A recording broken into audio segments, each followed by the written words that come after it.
Rollo Tomassi don't get no hoes, man. Who, like, come on, man, like, who gave Rollo Tomassi this God tier status? Like, Rollo Tomassi don't get no hoes, man. Like, show me some hoes Rollo Tomassi pulled, you know what I'm saying? Show, like, really, like, y'all acting like he really popping, pushing P, like, y'all acting like he came out the womb saying P.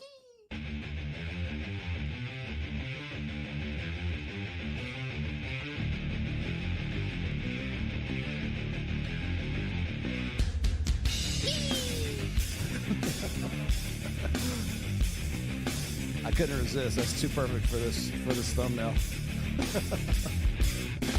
Hi, and welcome to the Ric Flair Show. Woo! Woo!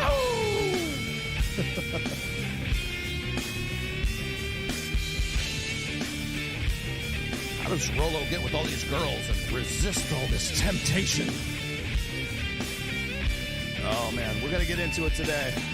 I promise you I won't go too political, but I'm going to get a little political.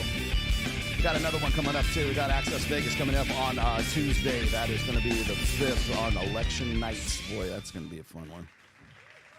Oh, we're going to Sadia Khan, my favorite con artist today. So we'll get into that. But first, let's talk. I do not accept a coffee or a walk as a possible date option, and neither should you. First of all, I'm not a dog that needs to be walked. Second, I have an espresso machine at home, works fabulous. We're not doing drinks either. You're gonna try to get me drunk and take me back home. No. We are doing dinner. You're gonna pick me up, we're gonna come to the restaurant, we're gonna see your table manners. We're just gonna, study you a bit. I started the egg freezing process. I did some preliminary tests which showed that my egg count is really low. The doctors did tell me that might affect my fertility. My eggs are high quality, but there's just not a lot of them. God wants you to have the baby. It's just so sad. Definitely not. Oh, sorry, Cookie. Yes, that's the same Coco I had to go on Valuetainment with back in February and March of 2022. Yeah, that's the same girl. Need someone better than them, smarter than them, fitter than them, bigger than them, more inspiring than them, more successful than them. Otherwise, where's the attraction? I'm asking, maybe some women don't mind, but I mind. I need to be inspired by the guy, otherwise I'll eat them for breakfast. I also need someone to handle me. And only an alpha or a double alpha can do that. Women. A double alpha. We need to talk. We need to discuss double alphas, don't we? Yeah. And need to do to get you guys to notice him. We want a man who acts like a man, who's manly, who takes care of things. Leader. Ooh, I don't need you to kill an alligator with your hands, but I need to feel so feminine. Yeah, you kind of do. Around you, because you are so masculine that I can turn my brain off because I know you've got it. Yeah. I trust you. I trust your intellect. I trust your character. I trust that I can close my eyes and follow you blindly, and I'm going to be happy about where I end up. It's so lost on us. And yes, toxic masculinity, that's not good, but we need masculinity. It's really important. Be a stay-at-home mom. I would love to be a homemaker and a wife. I would love to be able to live on a homestead and go milk my cow and take the eggs out of the chicken coop and have one baby in the belly and on my hip and another toddler coming behind me. That's my dream, but I can't fucking do that because the way the economy is set up is I'm forced to work. I'm forced to get an education, a higher education, a college degree in order to make enough money that I can be financially independent and afford my own home or my own rent or my own gas or my own groceries, my own insurance. And it's extremely difficult to do that. And it's very isolating as a woman when you have to do all of that all on your own and you can't find somebody that you can outsource some of those chores and financial responsibilities like you would with a spouse. So no. So do you want an employee? Do you need help, or do you need a husband? Being a single working woman absolutely sucks. It's the worst thing ever. I hate it. I would go back to the 1950s in a second just so I wouldn't have to deal with this shit. You're talking about a traditional nuclear family where the woman doesn't work in a married household with kids. And statistically, that was the case. You're a single woman isn't married with kids yet. Like, yeah. So I'm for it because of the way it is. Most women were married by the age of 21 up until the 1970s. I think it's a woman's choice. Before that, it was societally encouraged to marry young. Yeah, and it was better for women. Nope. We'll come back to that. Mental health wise, long term, to be able to go into that long term committed relationship and have the established family instead of being forced to slave away for a corporation that doesn't like you, doesn't care about you, makes you sit under fluorescent lights for 8, 9, 10 hours a day. You get a lunch break, you get health insurance, but do you have somebody who loves kind of like a mushroom farm? you staring at you every day like your child? No, it's horrible. Oh, poor Pookie. We'll come back to that. I'll leave that one in. This is a new app called Chad GPT Wife Talk. This app translates text into your husband's language and replies in your wife's language. Here's an example. She went to Costco yesterday and texted me this. I know I said I'd be 15 minutes, but it's probably going to be longer. I was just going to grab some toilet paper, but I saw a sweater that would be great with my new shoes. It wasn't the right color, so the lady folding shirts helped me find one. Turns out she's a single mom with 2 jobs and recommended their shepherd's pie. We could honestly be best friends. So I got the sweater, the pie, love you, be home in a few hours. After putting her long reply into Chad GPT, it simply said, I bought a sweater.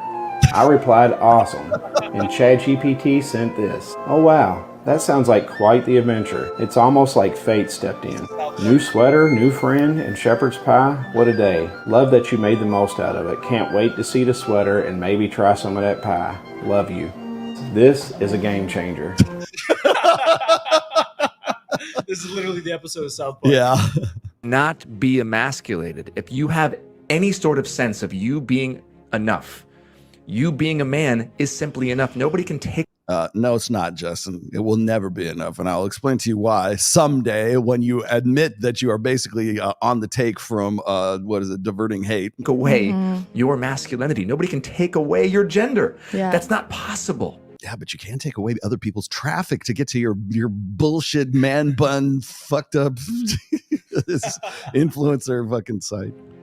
So this feeling of, I need somebody to say all the things that I wish I could say. Oh, I want to own women. I want them to be my property. That just comes from you feeling like you're not enough of a man. And why do you feel like you're not enough?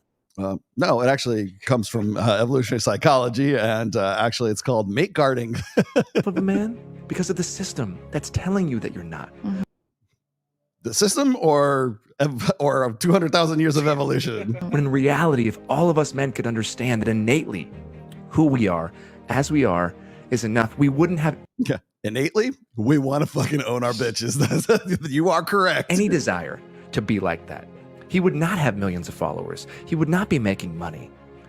Because we would know intrinsically that who we are is enough. We would...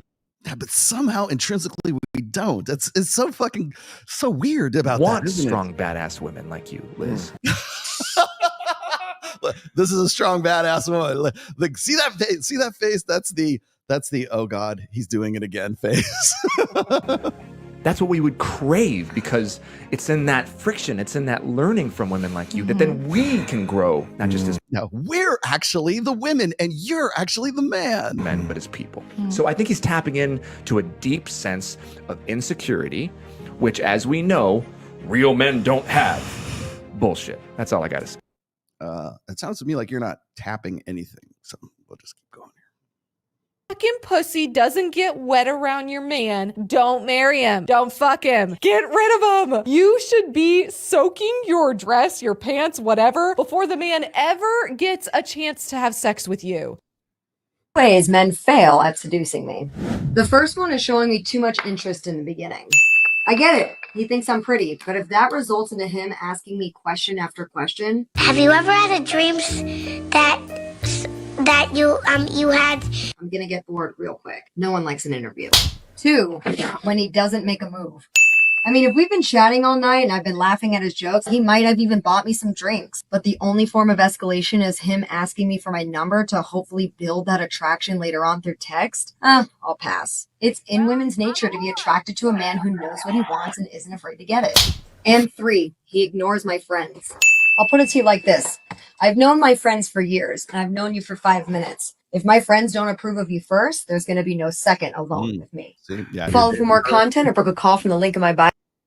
You know what I love about chicks like this is like, and she's been like, she's kind of a come up right now. The thing is, that's funny is like every time these girls like put out a video, it's like a dating profile for themselves. Yeah. Here's how to fuck me. These are my And as soon as she gets a boyfriend, like her entire influencer career is over.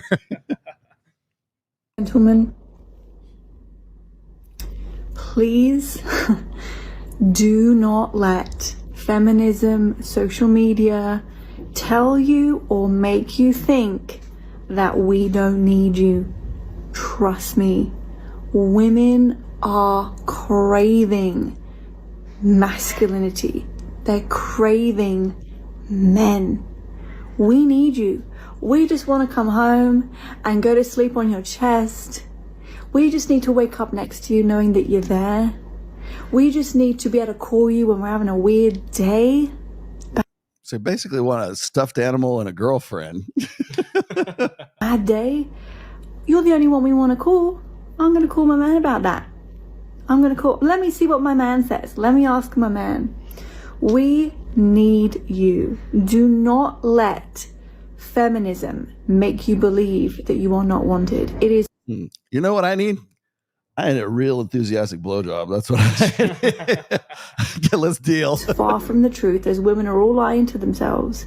Trust me. We need you. So you can't give up. You've got to go after your goals and your purpose because we need you to feel good about yourself. How fucking patronizing can you get? And you need to let us in. You need to be vulnerable enough to let us in. Yeah, okay, now we're done. Into that little heart there, that thing there. We need to get in there. We want to just get in. Okay, we want to all get in there. So you need to let us. Yeah. You know, ladies, we really need to get in there. So you need to let us. But do not be fooled, men. We need you. Oh, yeah, we need you so bad. Your turn, honey. In the one place in America where women still have a right to choose. You can vote any way you want. And no one will ever know. Did you make the right choice? Sure did, honey. Remember, what happens in the booth stays in the booth. Vote Harris Walls. Vote Common Good is responsible for the contents of this ad. Dude, that is some subversive ass shit that you want whatever, you know, I get so much shit for people like, well, Rollo, what are you talking about? A gynocentric social order? I don't see it. Get the fuck out of here. It's everywhere. What is this sisterhood uber alles of which you speak? I feel like Jackie Chan, you know, like one of these things. Holy mother of God. Come on, people. Oh, welcome. Oh, geez. Today's going to be a really fun one today. I'm going to rip into Sadia Khan and I'm going to jump on top of, what's her name? Brandt? Billie Ray Brandt. Brandt. Spelled in the German way. Yeah, so we're going to talk about her a little bit because I had people asking me to do something like almost. I hate it when like something good comes out like on like a Thursday or Friday. Now, obviously, I could not be doing anything on Thursday because I was too busy. I was too preoccupied with these young ladies on Thursday night at Tao costume contest. That was on Halloween and. Once again, this was my best impression of Ken, by the way. Okay, so how many people do you think got it? How many people do you think got the actual character, right? I mean, it's easy. You go as a superhero, people are going to get it, right? 50%. It's a 50-50. No, I was actually shocked though. Like, cause like people are like, what are you supposed to be? Like a pimp? Well, apparently. No, I was actually supposed to be Ken from the Barbie movie, which of course I couldn't be last year because my poor Ned got attacked by a Rottweiler and I was unable to do really much of anything, you know, outside of regular work for a while. But I had gone and I had picked up, I went meticulously found this this fur coat, which by the way is hot as hell. And I'm so glad I got to like go shirtless with it because it was hot, man. I think it's like, I gotta have it now. I gotta have it like steam cleaned or something because I'm so sweaty. But I bought everything for this. I got the boxing shoes. I got the fingerless gloves. I had the horseshoe necklace that he had. I went and I picked out, I looked at every little bit on this, and I went and I found like little pieces all over like the internet. I got it either off of Etsy or I got it off of eBay or something like that. And I was proud of myself, right? And I've been sitting on this costume for about a year. But of course, the time to have done that costume was last year. Yeah. Not this year. Because people don't, what are you trying to be? I shit you not, I had at least half a dozen, at least 6 people hit me up and go, "You're that professional wrestler guy." Ric Flair, right? I'm like, fuck it, I'm going with Ric Flair. I'm going, yeah, brother. Whoa. I was like, yeah, okay. If I can't be Ken, at least I can be Ric Flair, right? So I was either somewhere between Ken and Ric Flair all Thursday night, and man, that was a long night, and I wanted to make some very bad decisions that night. I tell you, man, I haven't had a drink in almost 8 years, and I can understand I understand why people make bad decisions when they're even when they're just buzzed, right? But I was not, I have not, I will not. But boy, did I want to? Kinda. Oh man, it was a really good show. They had 100 contestants in that. Yeah. And I think Mike said it was like double from last year. It was like 50. This time they had 100. And top prizes were like, if you're in the top 5, you got $1,000. And if you were like number 1, I think you got $5,000. There you go. Yep. So it was a pretty good turnout. The Yin Yang twins were there. Oh shit. Yeah. Old school, huh? Man, I'm gonna rat out Mike real quick. I'm sitting there and like I know maybe 2 songs by the end, only because I'm like hanging out with like I hate to say it, I'm hanging out with like Myron Fresh. So I don't know who does the song, but I'm familiar with the song, right? Yeah. And is it them that does From the Window to the Wall? The sweat runs. That's Lil Wayne. Yeah. That's Lil Wayne. No, that's not Lil Wayne. That's Lil Jon. Lil Jon. Okay, little something or other. Yeah. Pretty sure the Yin Yang Twins. So they did that song and like a couple other ones that I knew. Yeah. And they might have been up there for an hour. And right at the end of their set, like Tristan and Mike come up to me. They go, "You don't know any of the songs, do you?" I'm like, "Fuck you, man! I know at least 2 of these, you know." And I have to restrain myself from like telling them like, look, I'm a musician. I can appreciate music for what it is. Even if it's something that maybe it's not my native tongue, right? I'm like, I'll take your ass to fucking Lamb of God. We'll see who doesn't know some fucking songs. Like, yeah, but I'll guarantee you this: you'll be jumping around in the pit, and it won't make any difference whether you know the songs or not. So, yeah, that was funny as hell, but it was a good time. I suggest anybody who has not been to Las Vegas for a Halloween, please do, because I love this. One of the things about Halloween, I didn't get on this last week because it was a little too close it wasn't close enough to Halloween. I love how everybody, particularly like sort of in the black pill doomosphere, loves to point out how like Halloween is like some sort of excuse for sluts to be even sluttier, or to like, average girls to go and be Catwoman or something like that, and shake their ass or something. See, they're all sluts. You just give them an occasion and I'm like, and you have a problem with this? How do you have a problem with this? It was fucking awesome. But I love how everybody just suddenly gets holier than thou and like starts clutching their pearls on Halloween. It's like, you realize they do this every day on Instagram, right? Every day is Halloween on Instagram for these girls. But Halloween, you're going to point it out that much more. There's this guy on Instagram that was saying Slutoween. Yeah, right. Yeah. But he was all like, okay, so you girls are all dressing up like hoes, doing this all year round. But the day you're supposed to dress up something you're not, you don't dress up as a respectable woman. I'm going to stay inside. I know, as a respectable, yeah, you can go completely out of character. What are you supposed to be? An honest woman. What's your Halloween costume? An Amish butter churner from the Pennsylvania Dutch country. Yeah, that would be funny as hell. Okay, I'll do these real quick. Personal observation: a man who could cheat is a choice that results in a lot of frustration on both the man's part and women's orbiters due to FOMO. Yeah, fear of missing out. Be aware that those who seek a serious relationship. Okay, that's good. That's a nice segue into what I'm going to start with today. Why do women insist on being financially independent and having the 1950s housewife style?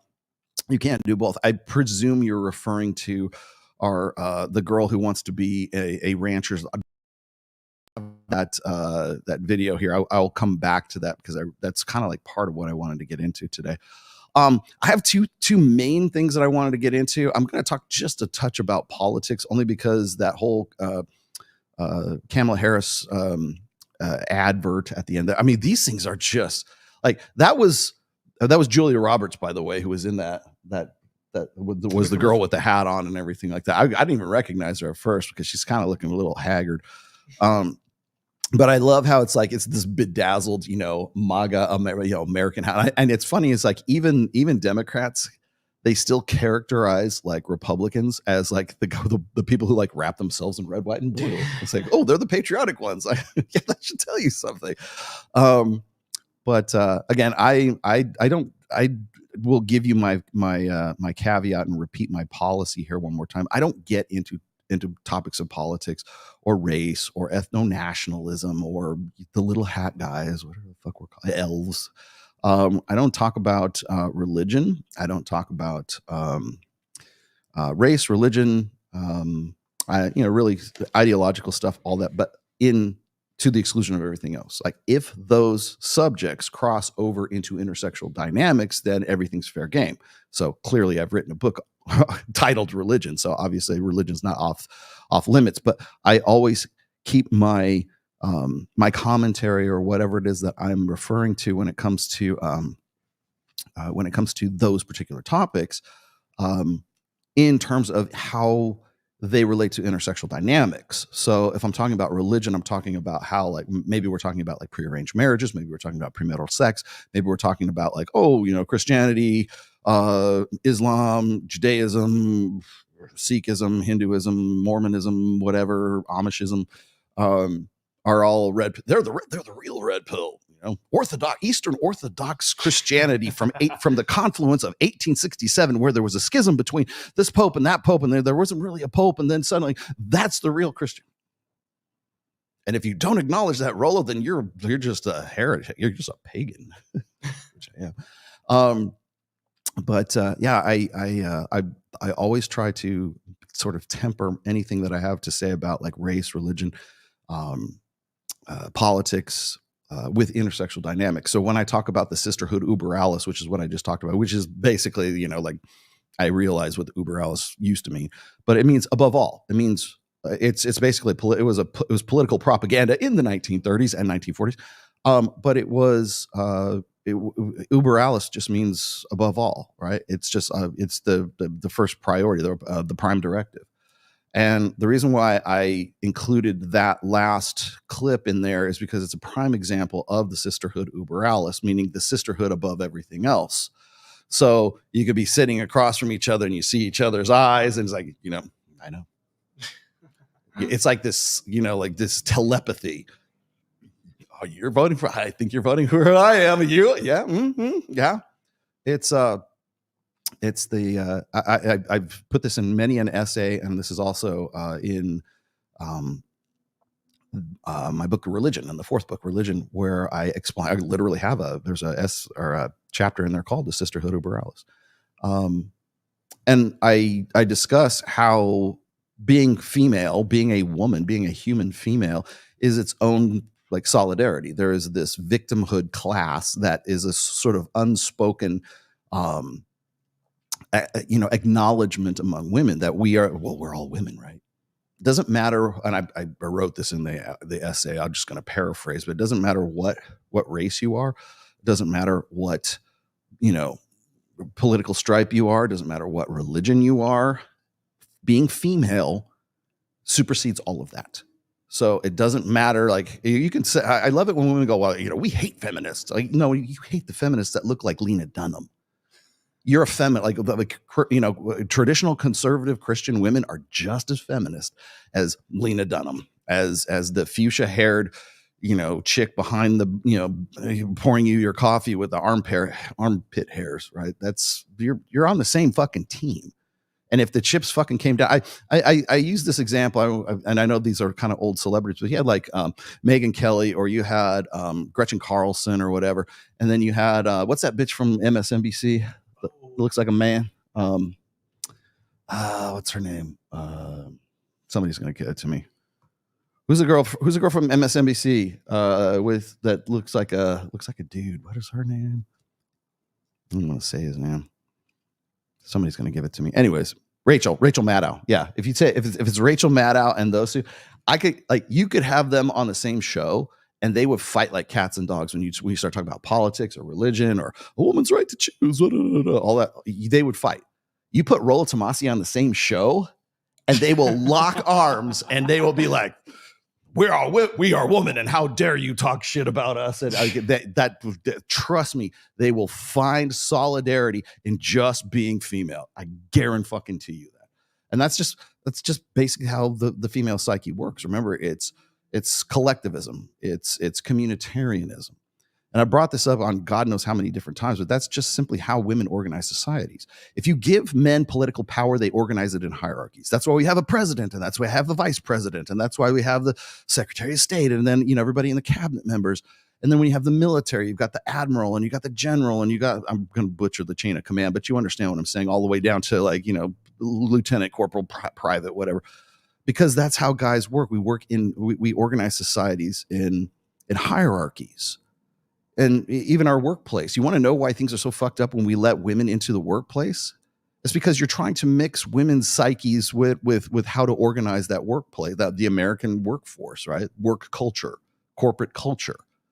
Corporate culture right up until the sexual revolution, and certainly maybe a little bit after that, maybe into the 80s, was all about hierarchy. It was all about capital. Capitalism is basically based on hierarchy. Socialism is based on communitarianism. It's based on egalitarianism. It's based on here, one for you and one for you. And women have no problem with redistribution of wealth and redistribution of resources, whereas men are like, fuck that, I earned that.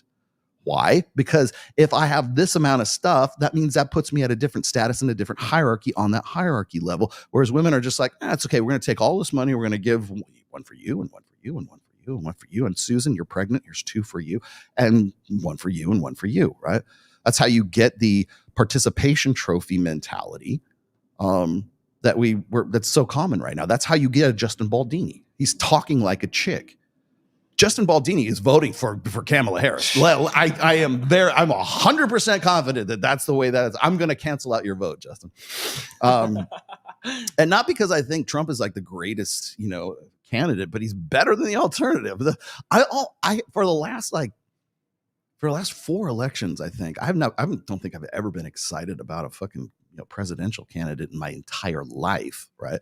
But I know at least for the last 4 elections, I have not been excited about the choice, but I voted against the person who I thought was going to fuck up the country. Not because I liked the person who I was voting for, but because that was the better choice. That was seemed like the sane, rational choice, right? And so I'm like, well, if I can only get these 2, I guess I'm going with the non-dementia riddled guy, so you're going to give me these choices. Come on, it's just simple pragmatism at that point. So it's like, it's hard to get excited about shit like this. Hard to get excited about politics. So when people go, Rollo, don't you know this is the most important election of our lives? You mean last 4 years ago? And then 4 years before that? And once you get through this, then yeah. Oh, thank you. Yes, I have to do I really need to explain Bagel Tuesday? That's an actual thing. I brought that up on Jedediah Vila's show one time because I wish Jed would come out to Vegas because she's getting back into the swing. I think in 2025, Jed's going to make a real comeback. She's just been kind of sorting herself out, her living situation, and not her marriage situation, just her living situation. And I'm so glad that she's away from Valuetainment right now. But I keep telling her, I talk to her, we text each other quite often. I'm like, every time I text her, I'm like, you can come to this studio. You can work for you. It's free. Have this place to yourself. I want to see her succeed. Wait, there we go.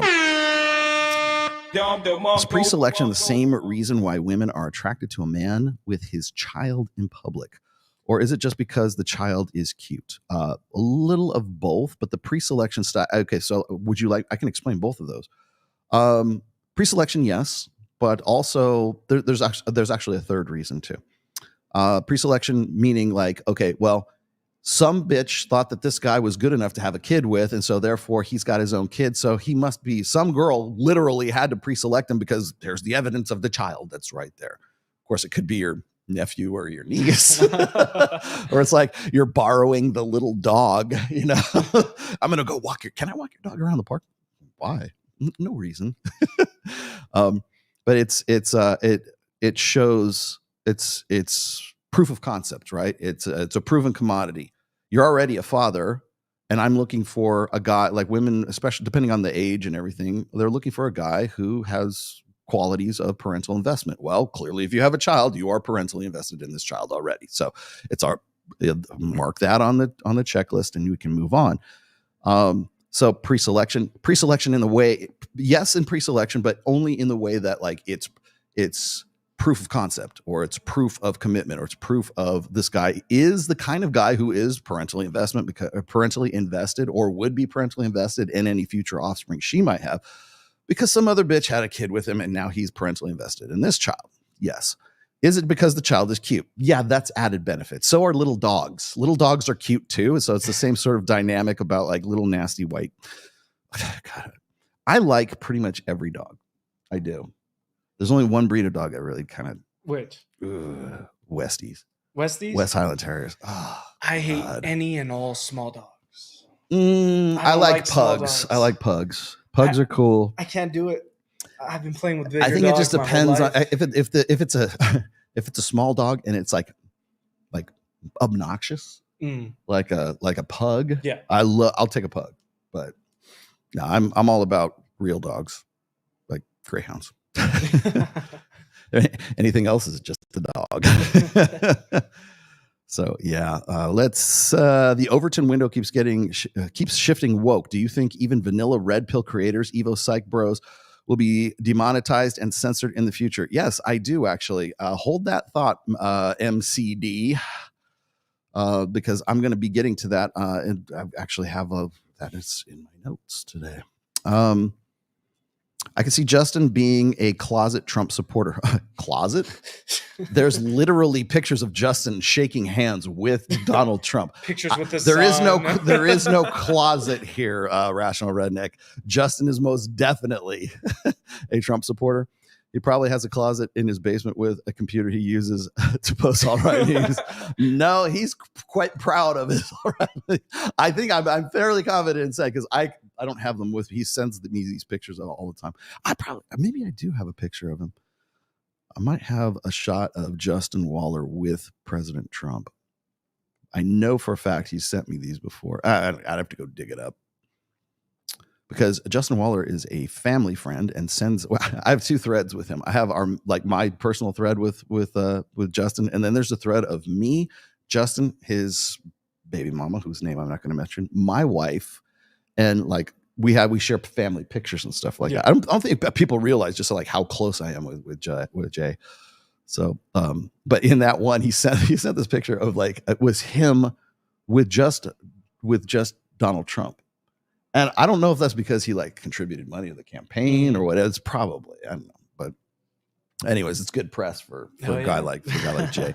And you do know I think I mentioned this on the last show. He got chosen by, was it The Bachelorette? To be on The Bachelorette. So yeah, we think you'd be a perfect candidate. Yeah. Yeah. We're going to talk about that too. Sadia Khan. Rolo, you forgot about one Kamala Toa ad targeting incels by. I didn't forget it. I just deliberately left it out. Please, I can only handle like 1 or 2 of these at a time. If you really want to see all of these, I'm going to actually have collected all of the most, well, they're all egregious, all the most egregious campaign sort of 30-second clips that the Harris campaign has been putting out, and we'll be showing those and sort of like digging in and criticizing those on the November 5th Access Vegas show. We're going to be doing live election coverage that night. We have Jim Kilgore in the house to do play. He's going to go on the board over here and it's going to be lame as fuck, let me just say, but we're going to do our best to make it look like a real election night kind of, coverage kind of thing. So not only do you get 6 to 8 hot bitches at this table right here, you also have Jim Kilgore doing the play-by-play, and we're going to be talking about, we're going to do intersectional dynamics and politics that night. And we're going to make it way more interesting than anything you'll see on Daily Wire, anything you'll see on Timcast, anything you'll see on MSNBC or CNN or Fox News or what else is there? Daily Wire is the only one. Yeah, anything you see on Daily Wire. You will enjoy our coverage of it. I guarantee it, because we'll have titties. Everybody loves tits. Let's see. What do we got? Not Justin Waller. Oh, Baldini. Oh, yeah. I don't know. Well, Justin Baldini is most definitely not a closet Trumper. I can tell you that right now. And neither is Justin Waller, and Justin Baldini probably are on the opposite sides of the spectrum there. I wanted to, let's show this one real quick. I need to come back to this because this will be a nice segue into actually today's topic here. I'm gonna go add you to be a stay-at-home mom. I would love to be a homemaker and a wife. I would love to be able to live on a homestead and go milk my cow and take the eggs out of the chicken coop and have one baby in the belly and on my hip and another toddler coming behind. Look at this woman. Does this woman look like she would last 5 minutes on a farm? I have to stop here because I have a guy that's in my Patreon group. His name is, shout out to Justice. He is a rancher, a literal real live rancher. And he is, hopefully I'm getting this right, Justice. His family owns this ranch, and I want to say it's in rural Minnesota is where it is. And they raise cattle, but they raise like Wagyu beef, like high-end cattle. And so they fatten these things up and they sell them at auction, and like even the highest priced ones can go for something like $300,000. Selling like bull jizz also is a big business, clearly. But he is literally a rancher, and they're basically breeding cattle so other people can have like good quality beef cattle, right? And so that's more or less the business he's in. Makes a lot of money, family owned, lots of land, obviously, but also the reason why he's in my Patreon group is because it's impossible for him to find a chick. He wants to fucking get laid. I don't blame him. Like, he spends 24/7 on the ranch. He can't get away from it.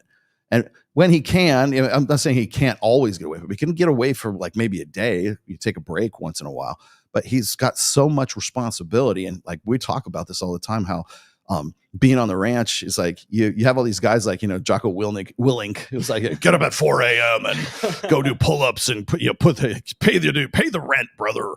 And it's like I'm up at 4 a.m. and I'm pulling baby calves out of the uterus of, other big, cows and stuff like that. He's like, don't tell me about getting up and getting shit done.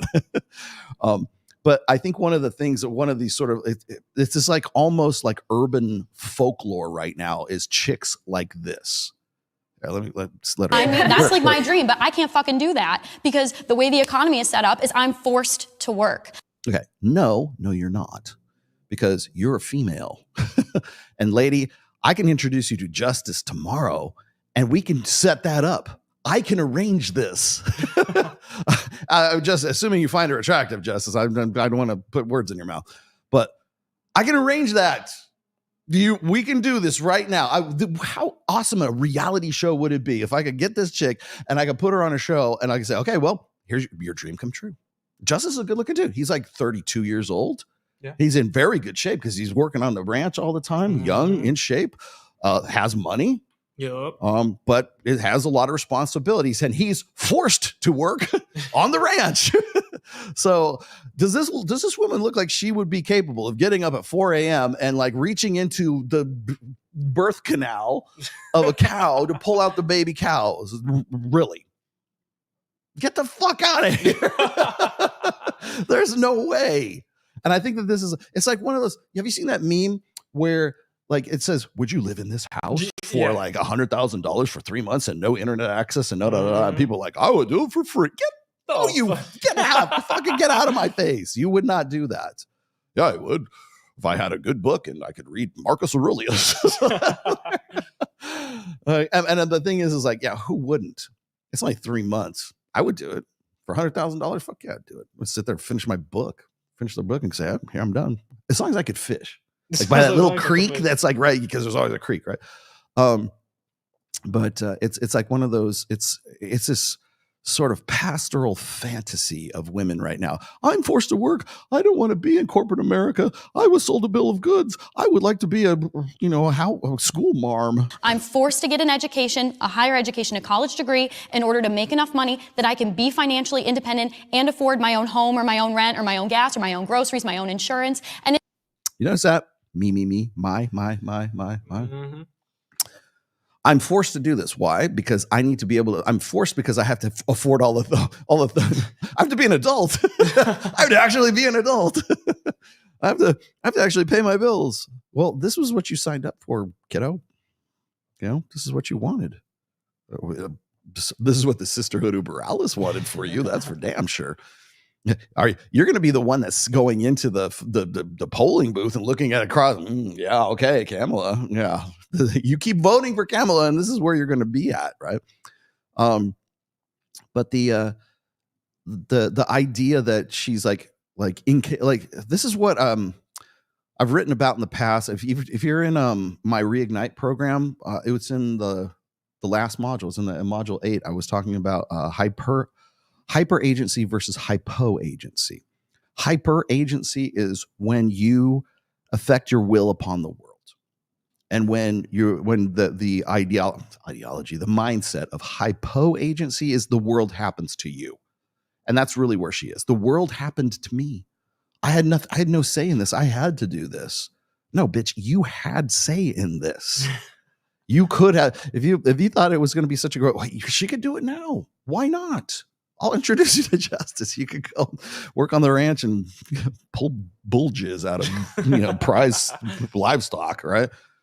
Like she could do this. That's called hyper agency, not hypo agency. And I think what's interesting is like women are very hyper agency ish mindset when it comes to stuff like, oh, I want to fight for a woman's right to choose, or I want to have this and I want that, and I gimme. And then it's like, you can be anything. Do what's right for you, girl. And then it's like, well, I'm forced to do this. I had to do this. This was, then we become this sort of victim mentality. And I know people are going to say it's what Schrodinger's feminist or something like that. It's like, the feminism teaches women two conflicting messages. One is that they are superheroes and they can do fucking anything. They're bulletproof. They can leap over a building in a single bound and stop locomotives and basically be Superman. And then they're also these powerless victims and these frail little damsels whenever that suits them, or they're oppressed. I'm oppressed by men. It's the patriarchy. Well, what is it? Are you a fucking superhero? Is it hyper agency or is it hypo agency? Make a fucking choice. So the thing is like when I say this, it sounds mean. It sounds like, oh, well, Rollo, if you would just change your tone, like, okay, change your tone and people would like listen to you more, Rollo, and they would want to have you on their shows. No, they wouldn't, because it's the information I'm conveying here. And that information is very inconvenient. It's very unflattering to female nature because female nature is very duplicitous, as I'm saying, hyper agency versus hypo agency. So that hypo agency is something that she really, she really feels sort of beholden to. Well, society says we have to do. No, society doesn't say jack shit. Maybe your biology, maybe your evolutionary, ancestral past might have something to do with that, but it's not society. You get to choose. You get to decide who you're going to be, and especially if you're going to be, if women are going to live in a male centric or male, lifestyle, let's just say, you're going to have to deal with hierarchies. You're going to have to deal with, paying your bills. You're going to have to deal with the same shit that guys have to deal with. And it's like, I don't want to wait. I'm a man. I don't want to be a man. Well, the reason why you get chicks like this is because they've been sold on this idea that men are just inherently untrustworthy.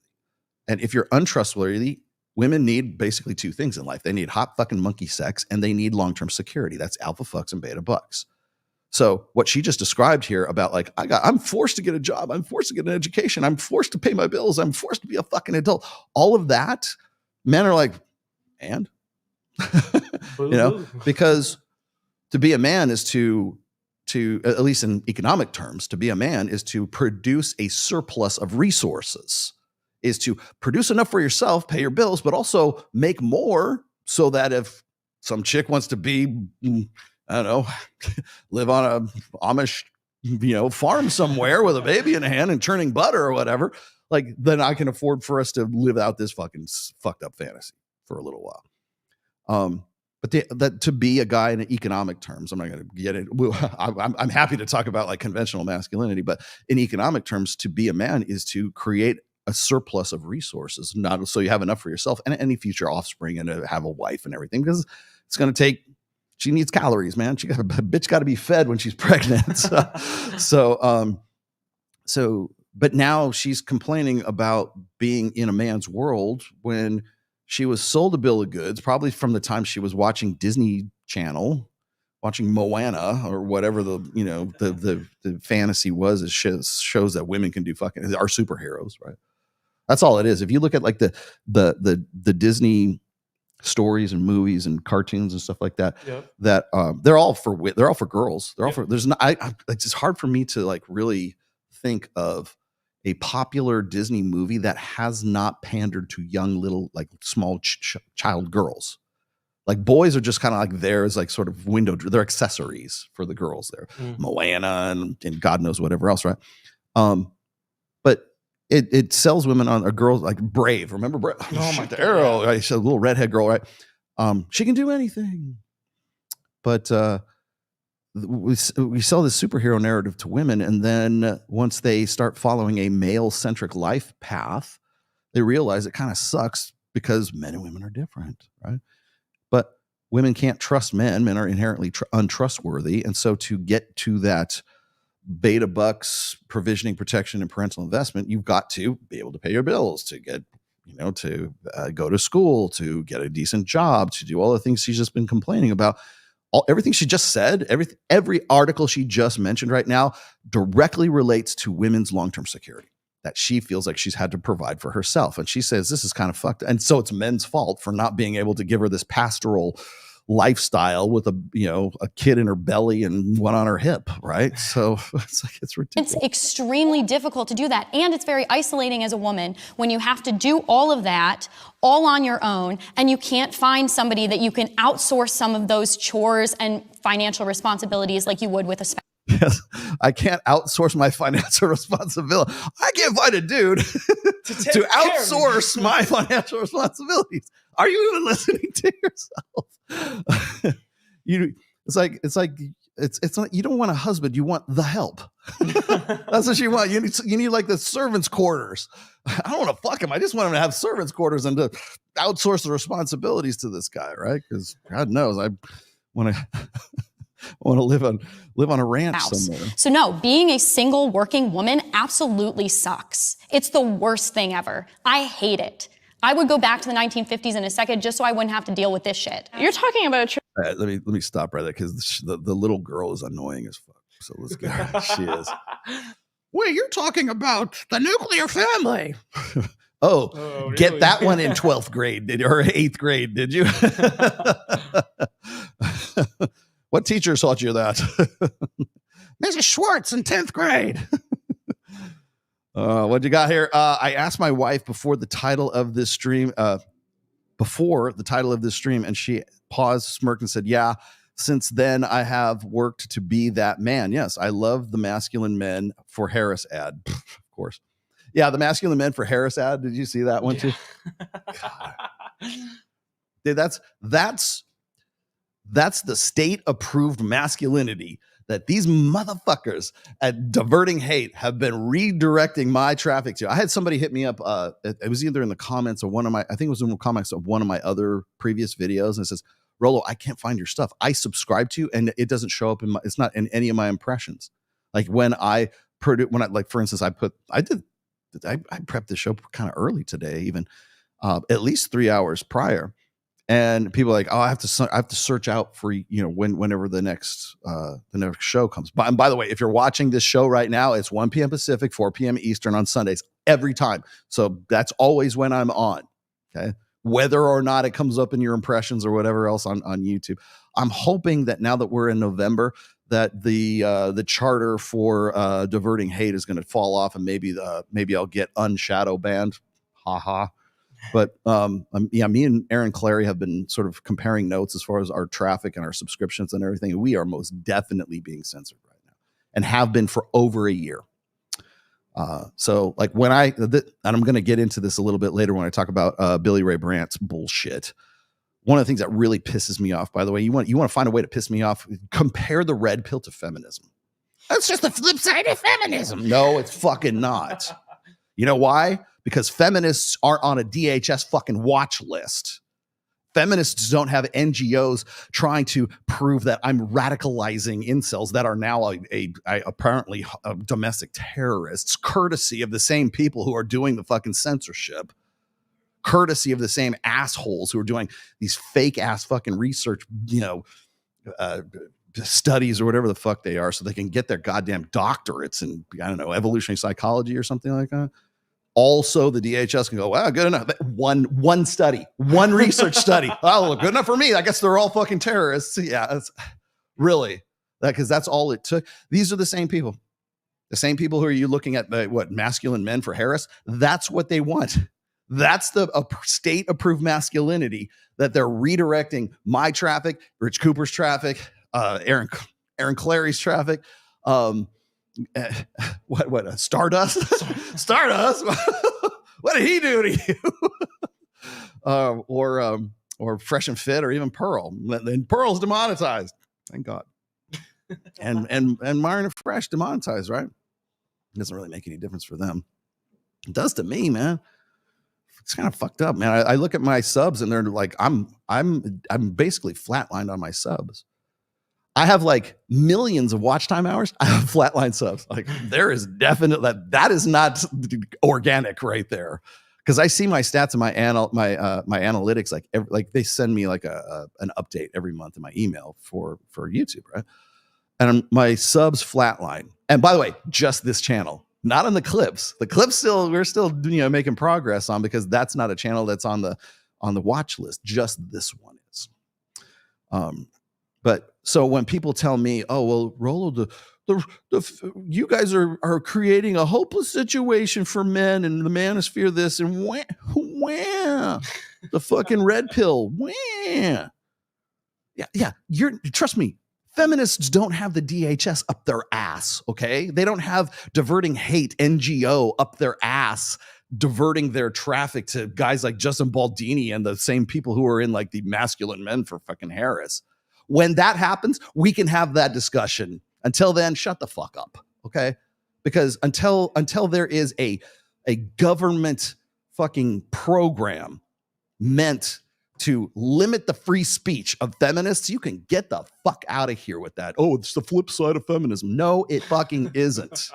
Until you see, there's no red pill manosphere marches in the street with big pink pussy hats or big red pill hats. I don't know what else we'd be wear big fedoras, red fedoras. I don't know whatever it would be, like a fez, like a red fez. And until they're out there in the streets marching in red fezzes, shut the fuck up. making big giant vagina effigies of themselves. Like until guys are out there making big dicks of themselves and walking around, get out of here.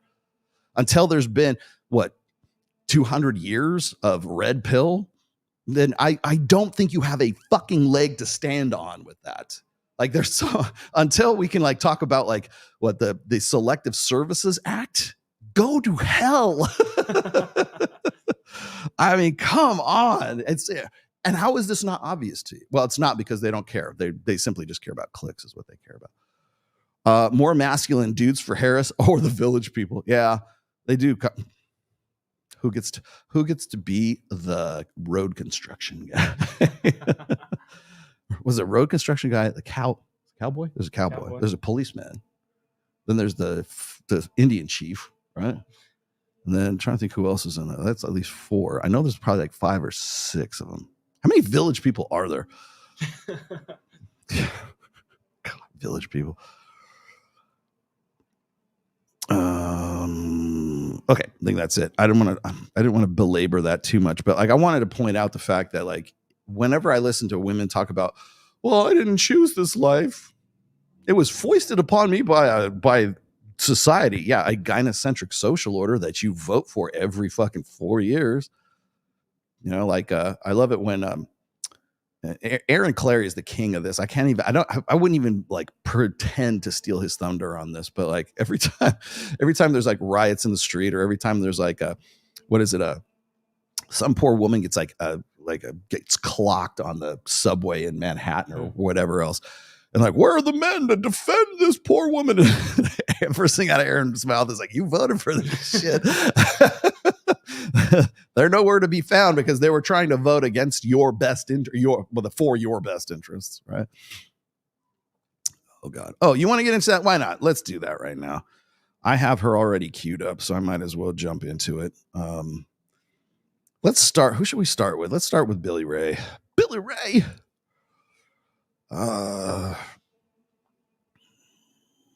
Billie Ray Brandt. I present to you Billie Ray Brandt. Billie Ray is kind of like and hopefully hopefully by this time next week, we won't be having these discussions quite so often, but she's just basically Cake Tits. Okay. I don't know if you guys remember Cake Tits. I forget what her real name was, but she was the chick who I started locking horns with in February of this year, the beginning of this year. Right. And just all of a sudden, just out of the fucking woodwork, all these girls start coming out. They got gigantic titties and they're like just mixing cake. I'm going to live a pastoral lifestyle while I'm on Instagram showing you my boobs. Right. And so you got that, then you got pizza tits, then you got cake tits, and you got, and they want to be considered like traditional conservative. Well, you know, they're Christian because they have a crucifix hanging around their neck. So I guess it's Christian kosher. Those tits are Christian kosher. But so what did I do? Silly me. I opened my mouth and I started saying, she's fooling you. And none of these guys in the TradCon spheres want to be made an idiot of. So what do? They turn white knight and they come to Milady's, defense. Well, the same chick who used to be an OnlyFans creator turned TradCon cake baking tits girl. Now she's back to doing OnlyFans again and doing bikini shots and everything like that. Gotcha, bitch. Right, there you go. You lose. That's for you. Good day, sir. Yes, you lose. You're going to lose on this one, too. What's her name? Billie Ray Brandt here. Billie Ray. Your content is making men hopeless. Just a month ago, I would have identified myself as a manosphere creator, believing it genuinely wanted. Yeah, you're never going to be a manosphere creator. Just to help men, calling out modern feminism, promoting masculinity, and empathizing with the struggles men face. Men are definitely facing serious issues that I and other creators are well aware of. But the manosphere and its key figures have lost their way. Okay, let's start there. What key figures? Anybody? Bueller? Hello? Hello. We need a digital delay. Who are you talking about, Pookie? Me? Brian I know it's probably Brian from, she locks horns. She was on Brian, or she was on whatever podcast, and Brian like fucking tooled her, and like she still hasn't gotten it. That's probably the only reason she's doing this. She's pulling the shit out of her ass right now at the 0 hour. because it's not paying the bills anymore. And the reason why you're going to start seeing these women sort of like abandon the red pill, whatever they've made of the red pill, that is. The reason you're going to see this happening right now is because we're going to be getting, once the election is over, none of this pays off anymore. All of this content, all of this creation, all of this whatever. I was a content creator for the manosphere. No, you fucking weren't. Because you would be able to mention names if you were. So mention some fucking names or shut the fuck up, because you lack conviction if that's the case. Now, she put this thing out. I'll read you the tweet that this video was attached to. But in essence, she's basically saying she's turning her back. I'm turning my back on them. If you go to her YouTube channel, the only thing that's there is YouTube Shorts. This is all there is. There's no lives. There's no videos. So if you were a manosphere creator, I would think you'd be doing a whole lot more than fucking shorts. And the only thing you actually do as a quote unquote manosphere creator is you go on apparently whatever podcast. And I think she might've been on Fresh and Fit once. I'm not sure. Well, they've lost their way. Well, who's lost their way? Until you're willing to fucking name names, you can shut the fuck up. Instead of addressing these issues with hopeful solutions, it's become a non-stop dunk contest on women where the Okay, what are your hopeful solutions? Okay, let's say for sake of argument, you're correct. What would your hopeful solution be? How would you fix the problem, Billie Ray? Because you're long on rhetoric and long on fucking reactions, because that's basically all you do on your shorts. What's your solutions? I'll be happy. And of course, this is what I said. And I was polite as much as I could be. I was as polite as possible. I try to be diplomatic when I see stuff like this. I'm like, look, you sound very passionate about your convictions. Why don't you come onto my show or Access Vegas or whatever? Hell, I even have Mike on if you want to moderate or whatever. It's not even a debate. I just want to talk. I wouldn't even call it a debate. I would just say, let's have a discussion. And that's what I said. I'll be happy to have you on my show and we can discuss this. Crickets, nothing, dead air, static. Let them eat static. That's all there is. But she's very passionate about this. And this is what pisses me off about bullshit like this, because she's about to say, well, they're the same as feminism, right? No, we're fucking not. And you know we're fucking not. And again, this is, I realize this is clickbait. She's just trying to get it's engagement. It's CTR. Understand. I got it. And I'm hoping she's the last of this fucking line, because I see Ashley St. Clair did this. I've seen some other Hannah Cox, something like that. I think I mentioned her on this show not too long ago. She's just basically a fucking clone of Hannah Cox and Ashley St. Clair and Cake Tits Girl and a long line of these chicks who have found it's been very lucrative to sort of jump on the red pill train for a little while. Well, guess what? They realize that the chuck wagon is fucking pulling out. And so now it's time throw them under the boat. We never knew ye, because whatever happens, whatever they do after this, and they're out of ideas because they never had ideas to begin with. They're not innovators. They're not even really fast followers. They follow the other content creators who are trying to be followers, right? Yeah. I know that. I heard that too. Yes. Her boyfriend writes all of her scripts and thoughts. Yeah, I get that. Yeah. Well, okay, boyfriend, come on my fucking show. You won't, because she's a product. She is a fucking NPC. She's a fucking sock puppet that you're using as a fucking mouthpiece right now. She may as well be AI. I mean, you should probably, because she'd be hotter if she was AI. Why don't you get a fucking AI animation with, I don't know, some blonde with big tits? At least make her look worthwhile. Let me give me something to work with here. If you're gonna sell out fucking wholesale, man. I mean, go all the way. Fucking with a great rock and roll swindle, man. Do the whole thing. But no. So now we're going to have this bend around. We're going to have this pivot back to whatever the fuck she's going to do after this. And I will tell you right now, after this, she's done, because the only reason anybody was listening to her in the first place, assuming they were, she has a pretty decent subscription on YouTube, but it's all based on shorts. There's no other content. If all you do is shorts, why don't you just stick to fucking Instagram, man, or TikTok or something? It's much better engagement than YouTube. But I guess that's what she does. And she mouths off, or maybe the boyfriend mouths off through her on Twitter. Okay, well, then fucking back your shit up. And that's the thing I keep saying. Like, whenever I lock horns with like Hillary Crowder, or if I lock horns with Ashley St. Clair or Hannah Cox or this bitch now too, I don't know. Whenever I lock horns with them and I give them the opportunity, come on up, let's do it. At least Hillary Crowder has been like, she was diplomatic enough to go, well, I don't think we'd get a fair shake, blah, blah, blah, but thanks for the offer anyways. At least she responds. At least there's like, at least I know that somebody else is not like, using her fucking her Twitter. She doesn't farm it out. But again, they get so fucking impassionate about this and they get so fucking full of themselves. And it's like, it's conviction. The Lord wants me to go and preach against Nineveh. And Nineveh is the fucking red pill, right? And I've got to go out there and I've got to tell the unwashed masses about this. There's hopeful resolute. What the fuck? Okay, tell me what the hopeful resolution is. Nothing. Crickets. Because it's all about complaining about bullshit. Because that's what pays off, apparently. Absolute worst examples of what it means to be a woman are deceptively promoted as though they represent the average woman in modern society, which leads me to the most important point. Okay, let me just clarify something here. I've heard this so many times, really over the last 4 years, because what happens, it started with Fresh and Fit. All right. And of course, Brian from whatever podcast has sort of like picked up the fucking mantle now.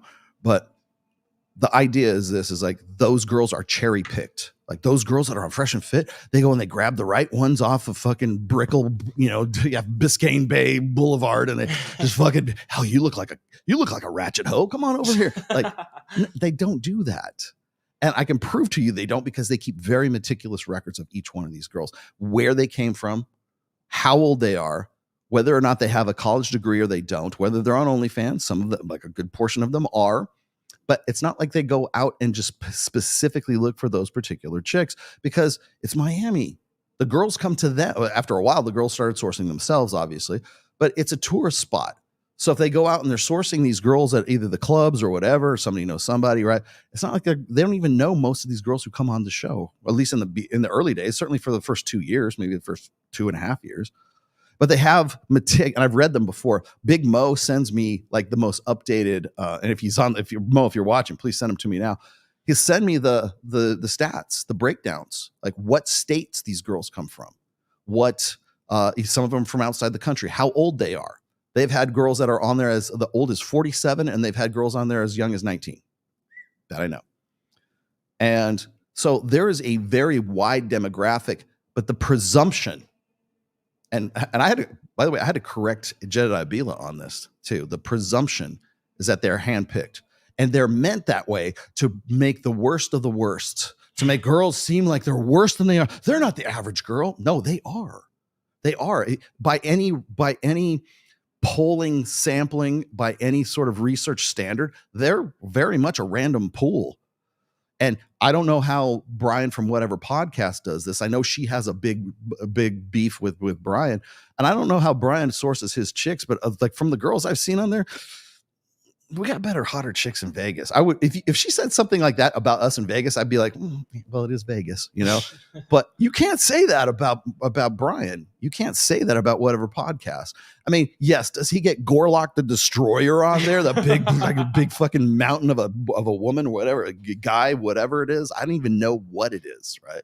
It's like a Marvel villain. Right? Okay, yeah. Okay, is there a sideshow element to whatever pod? Yes, there is. Okay, understandably, I get it. He's got to get eyes on the screen. But for the average girls that come on that show, and I don't know how long he's been doing it, at least 2 years now, maybe a little over 2 years. I would say he's not like, I've been on the show before. Mike's been on it several times. Justin's been on it several times. I know Andrew Wilson's been on it several times.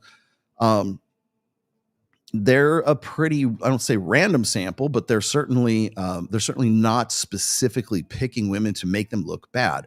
We have, like Mike and I have done as topics of the show for Access Vegas. We say, look, we're not doing this. In fact, if anything, we're trying to find girls who are like entrepreneurs. We've had girls on who have like, we've had chicks on who are like PhDs. We've had girls who have been in the military, like high ranking members of the military. MBAs. Yes, MBAs. We've had 2 Miss Nevadas on the show before. We specifically try to variate it a little bit. Of course, everybody goes, "Oh, they just have fake tits," and yeah, they do. But you know what? They make more money than you do. We have successful real estate agents on the show that are like, they're not on only, they can't be on OnlyFans because they're real estate. And maybe prior to that they were, but they can't be on OnlyFans, and they make money hand over fist as real estate agents. Well, probably because they're good looking. Obviously, that has something to do with it. But that would not be the kind of cherry picking that I would do if I had some nefarious reason to like convince everybody that this is what the average woman is like. And the sad part is it is what the average woman is like. And I don't care if you find that unflattering. And that's really where this comes down to. Anytime the red pill manosphere, whatever it is, gets compared with being feminist, this or whatever, it's like, oh, they're just trying to make women look bad. Just like feminists are trying to make men look bad. No, there is a world of fucking difference between those two. You know, feminism is an ideology once and for all. And then red pill is a praxeology. And that's the problem that they have is whenever you present information to people, you can't give them information and facts without telling them how to feel about it. And that's the problem. This is her telling us how she feels about all of this. Whenever I talk about intersexual dynamics, whenever I talk about stats and numbers and I'm get down to like the fucking brass tacks of what the red pill's really all about, then people have a problem with that. And it's not, they'll say, it's your tone or whatever. No, it's not the tone. It's the information that I'm relating to you. And it's very unflattering of the feminine, because the moment I say anything that is unflattering about the female sex, we have to find a caveat. We have to find a balance. Well, men do it too. We don't say, like, if I say men kind of suck at this. Yeah, you're right. Agreed.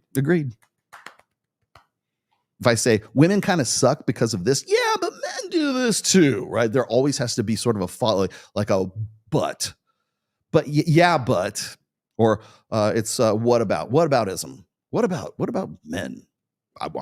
What about them? I'm not talking about them. This conversation is about women. It's not about men. And he can't get that through their fucking heads that you can actually have a conversation about one sex without referring to the other, without any inferences to the other. And you know how I know that? Because if you say something about guys, nobody gives two flying fucks about it, right? It is very possible, as long as you're talking shit about guys. But if you talk shit about women or anything that sounds like you're talking shit about women, then that's when people have a problem with it. There's no Women acceptance. are wonderful. Yeah, women are wonderful. It's a psychological, sociological phenomenon. Look it up. Seriously, Google women are wonderful phenomenon, and you will find. I've read it on this show. I've read the description. Pull it off of Wikipedia if you want. Anything that is in any way unflattering to the female nature is always downplayed. It seems like it's less legitimate, and anything that plays against like male nature seems like it's more legit. Thank you. Stay true, stay strong. Keep preaching the gospel. Well, I don't call it gospel, but okay.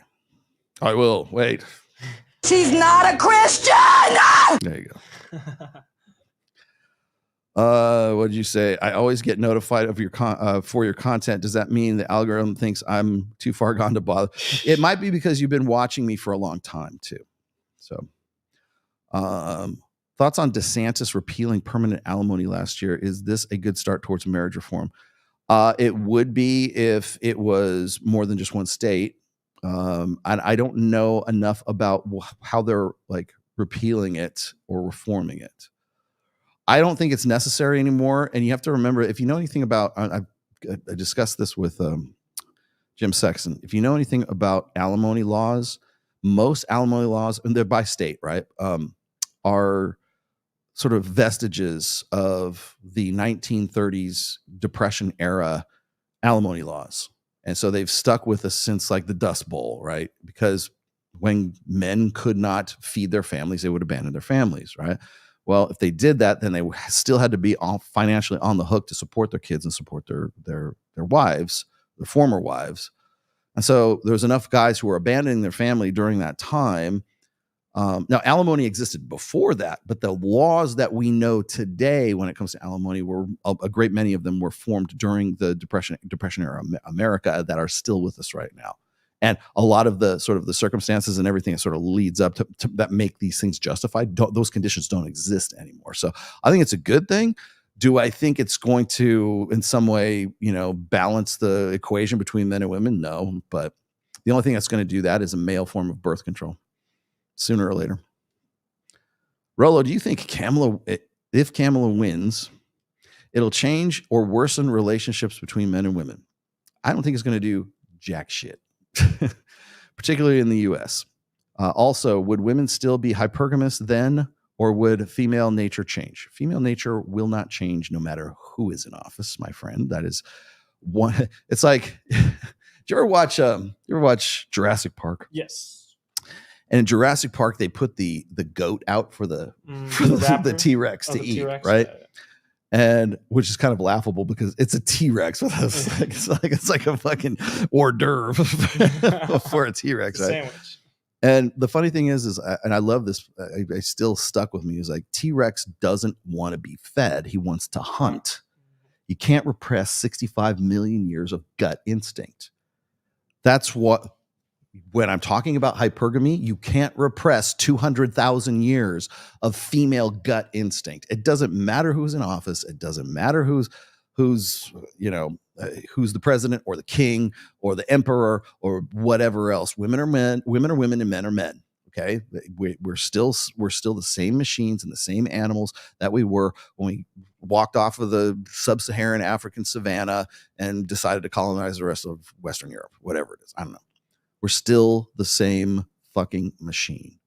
So don't think that it's a mistake to think that hypergamy in some way depends on politics or religion or psychology or sociology or whatever. Okay.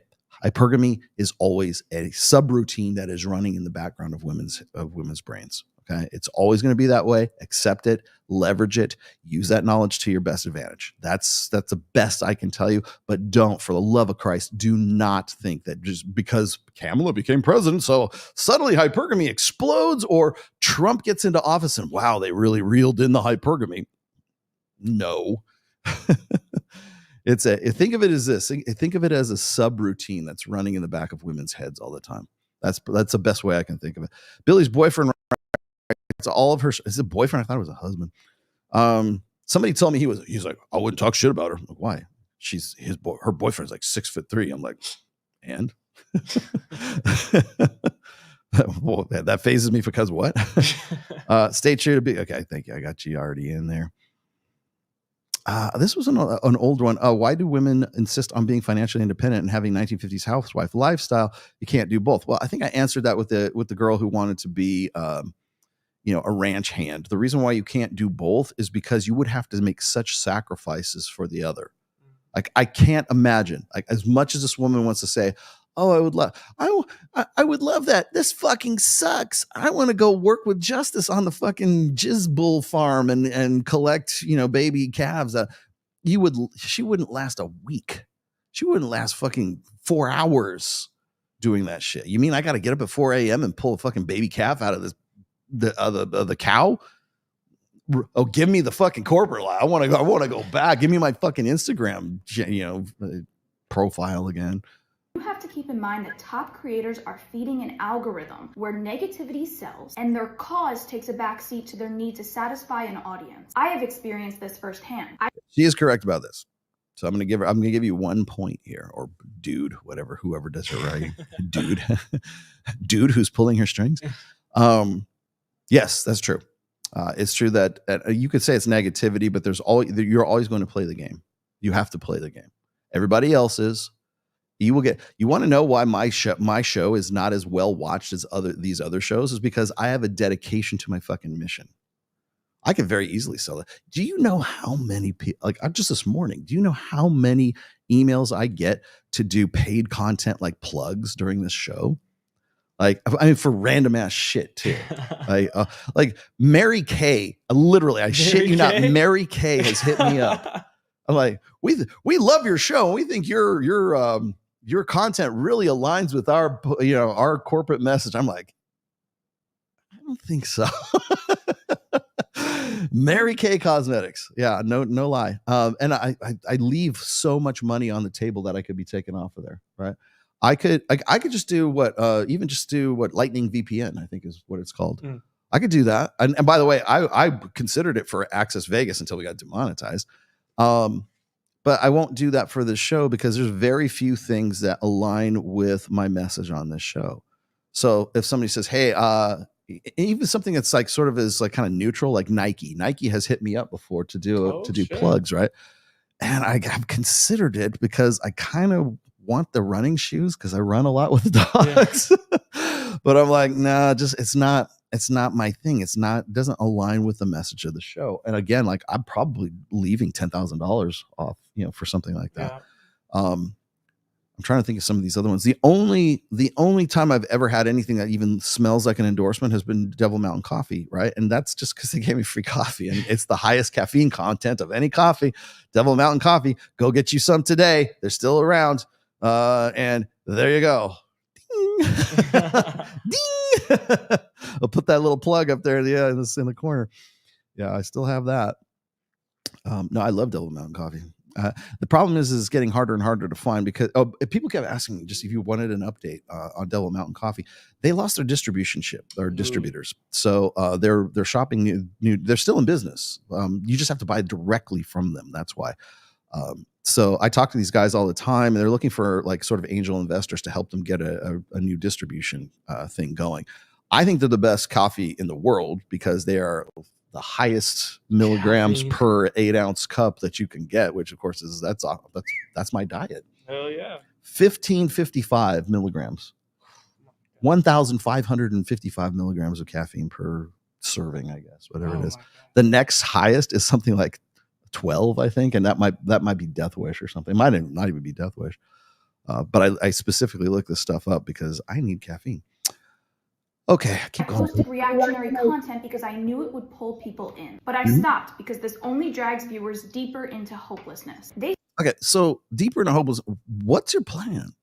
That's very noble. Okay, I get it. I don't want anybody to go into hopelessness either. I am pat myself on the back. I am definitely a premier, a luminary in the red pill space. I dare say I'm the godfather of the manosphere. Okay. I'm not doing this. Like, don't throw me in with all this bullshit, okay? Now, are people who used to be about it not about it anymore? Yes. Is that you? No, you just showed up fucking this year, bitch. So don't give me this horse shit about like, oh, I had to stop doing that because I have morals. I have integrity. No, you didn't, because you jumped on the train and you got your panties all up in a twist because Brian called you and put you on the spot from whatever podcast. So don't think for a second that we don't see through this bullshit, because you're just one chick in a long line of girls this year who did exactly the same fucking thing. Cake Tits, Hannah Cox is still doing it. Hillary Crowder's jumped on it. What's the other chick? There's at least 3 that I can think of right now. You know who was doing it? Lauren Chen up until last month. Oh, anybody heard from Lauren Chen? Lauren, where'd Lauren go? Yeah, Lauren's under federal investigation. That's where Lauren went. And I also, since we're on the topic, Tim Pool, done. I could not believe this. Tim Pool has decided to close shop, or at least in some way, like he's taking a very long-term sabbatical, I guess.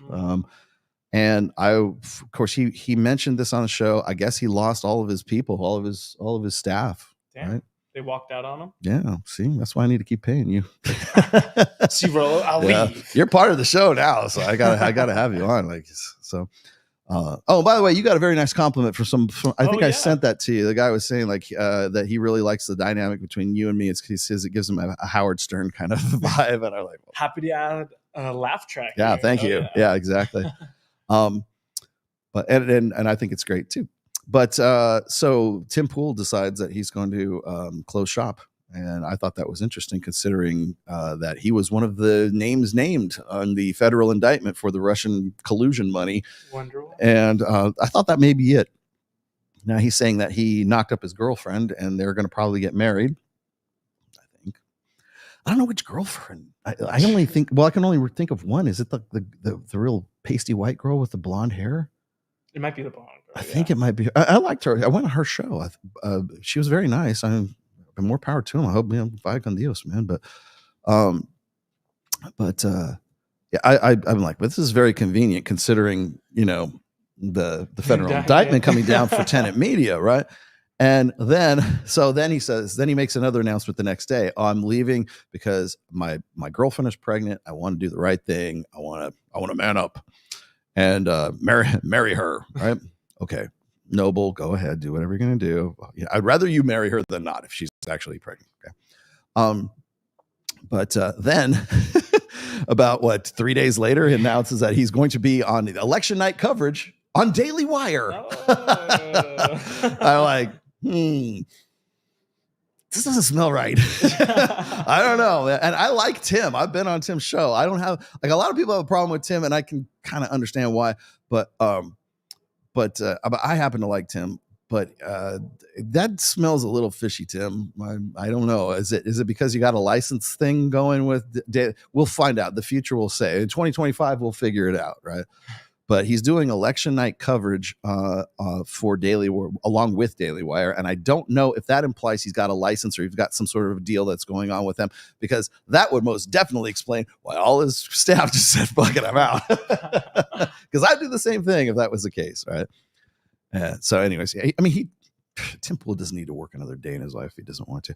And I've been watching Tim since he was going down to Cal State Berkeley with a fucking GoPro strapped to his head, you know, man on the scene kind of thing. And, you know, I mean, I wish him all the best, but I'm not going to say it doesn't look sus, because it definitely looks sus. So. Stop thinking about the things they can improve and instead focus on the enemies highlighted by creators. This doesn't help men, it only leaves them angrier and more isolated. And if that wasn't enough, the angriest voices head to the comments section and create a groupthink trap where even level. So how the fuck is that like content creators' fault? I think one of the reasons like little girls like this have a problem with the red pill is because you put out the stats, right? You put out the research, you put out the facts.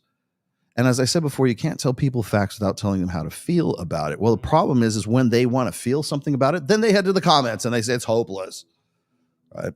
I'm literally started my program, the Reignite program, to avoid exactly this. So don't get into this bullshit about how it's like, oh, these red pill creators, these manosphere guys, they're just like the fucking feminists. No, we're fucking not. And it's only because you're ignorant. You're not stupid. There's a difference between stupidity and ignorance, okay? Like, stupid is like you don't have the hardware. You don't have the hardware to process it. You clearly have the hardware to process it. You're just fucking ignorant because you don't care to educate yourself. And that pisses me off. Like, if you're stupid, I can forgive stupidity. You just don't have the fucking, the brain power, right? You don't have the processor. You don't have the CPU to figure this shit out, right? You do. It's a fucking curb this high, man. Just go fucking educate yourself a little bit more. There's so much more going on. I just got done at the Men of Action Summit. Men of Action. We do shit. We have action. We do stuff. Reignite. I'm the guy that does it for the guys who are of an older demographic, right? We cover all that stuff. Do you know about that? No, you fucking don't. Well, I'm also one of the guys. I am the guy that these guys quote. I'm the fucking research and development department of the fucking. So is Ryan Stone. We're the research and development department of the manosphere and the fucking red pill, and have been so for close to 20 some odd, well, in my case, 22 years. Decades. Oh, these luminaries of the red pill. Who the fuck are you talking about? Brian is not a fucking luminary of the red pill. Okay, I like Brian, but he's not an innovator. He's been on the scene for 2 fucking years. Myron and Fresh, God bless him. I love him. Been on the show's been around for 4 fucking years. I've been here for 20 fucking 2 years, 23, coming up on 23. Damn. How about you educate yourself before you mouth off boyfriend of this girl? If maybe I should be addressing him. I don't know. Headed men can lose hope, allowing a vocal minority to shape their views of women and dating. In reality, many men, short, fat, tall, skinny, paycheck to paycheck, wealthy, are living fulfilling lives with incredible women who love them. Incredible. Yes, they would definitely be incredible to be with those guys. Non-credible. Uncredible. Yes. So I love it when we get this. Well, normal people are fucking all the time. No, not really. When you look at the statistics and when you look at like the thing is like when you show facts that are counter to this incredible narrative, right? That's when people start losing their shit, right? That's when you don't have a counter argument to this stuff. People have to find some way to feel good about it. They have to find some way to feel about it. And when you start talking about, like I keep saying this, and when we get into the Sadia Khan video, you'll understand a little bit better. But when we start talking about concrete things and it doesn't taste good at the end of the conversation, we've got to find some way to sort of rationalize it for ourselves so that we can feel good about it, right?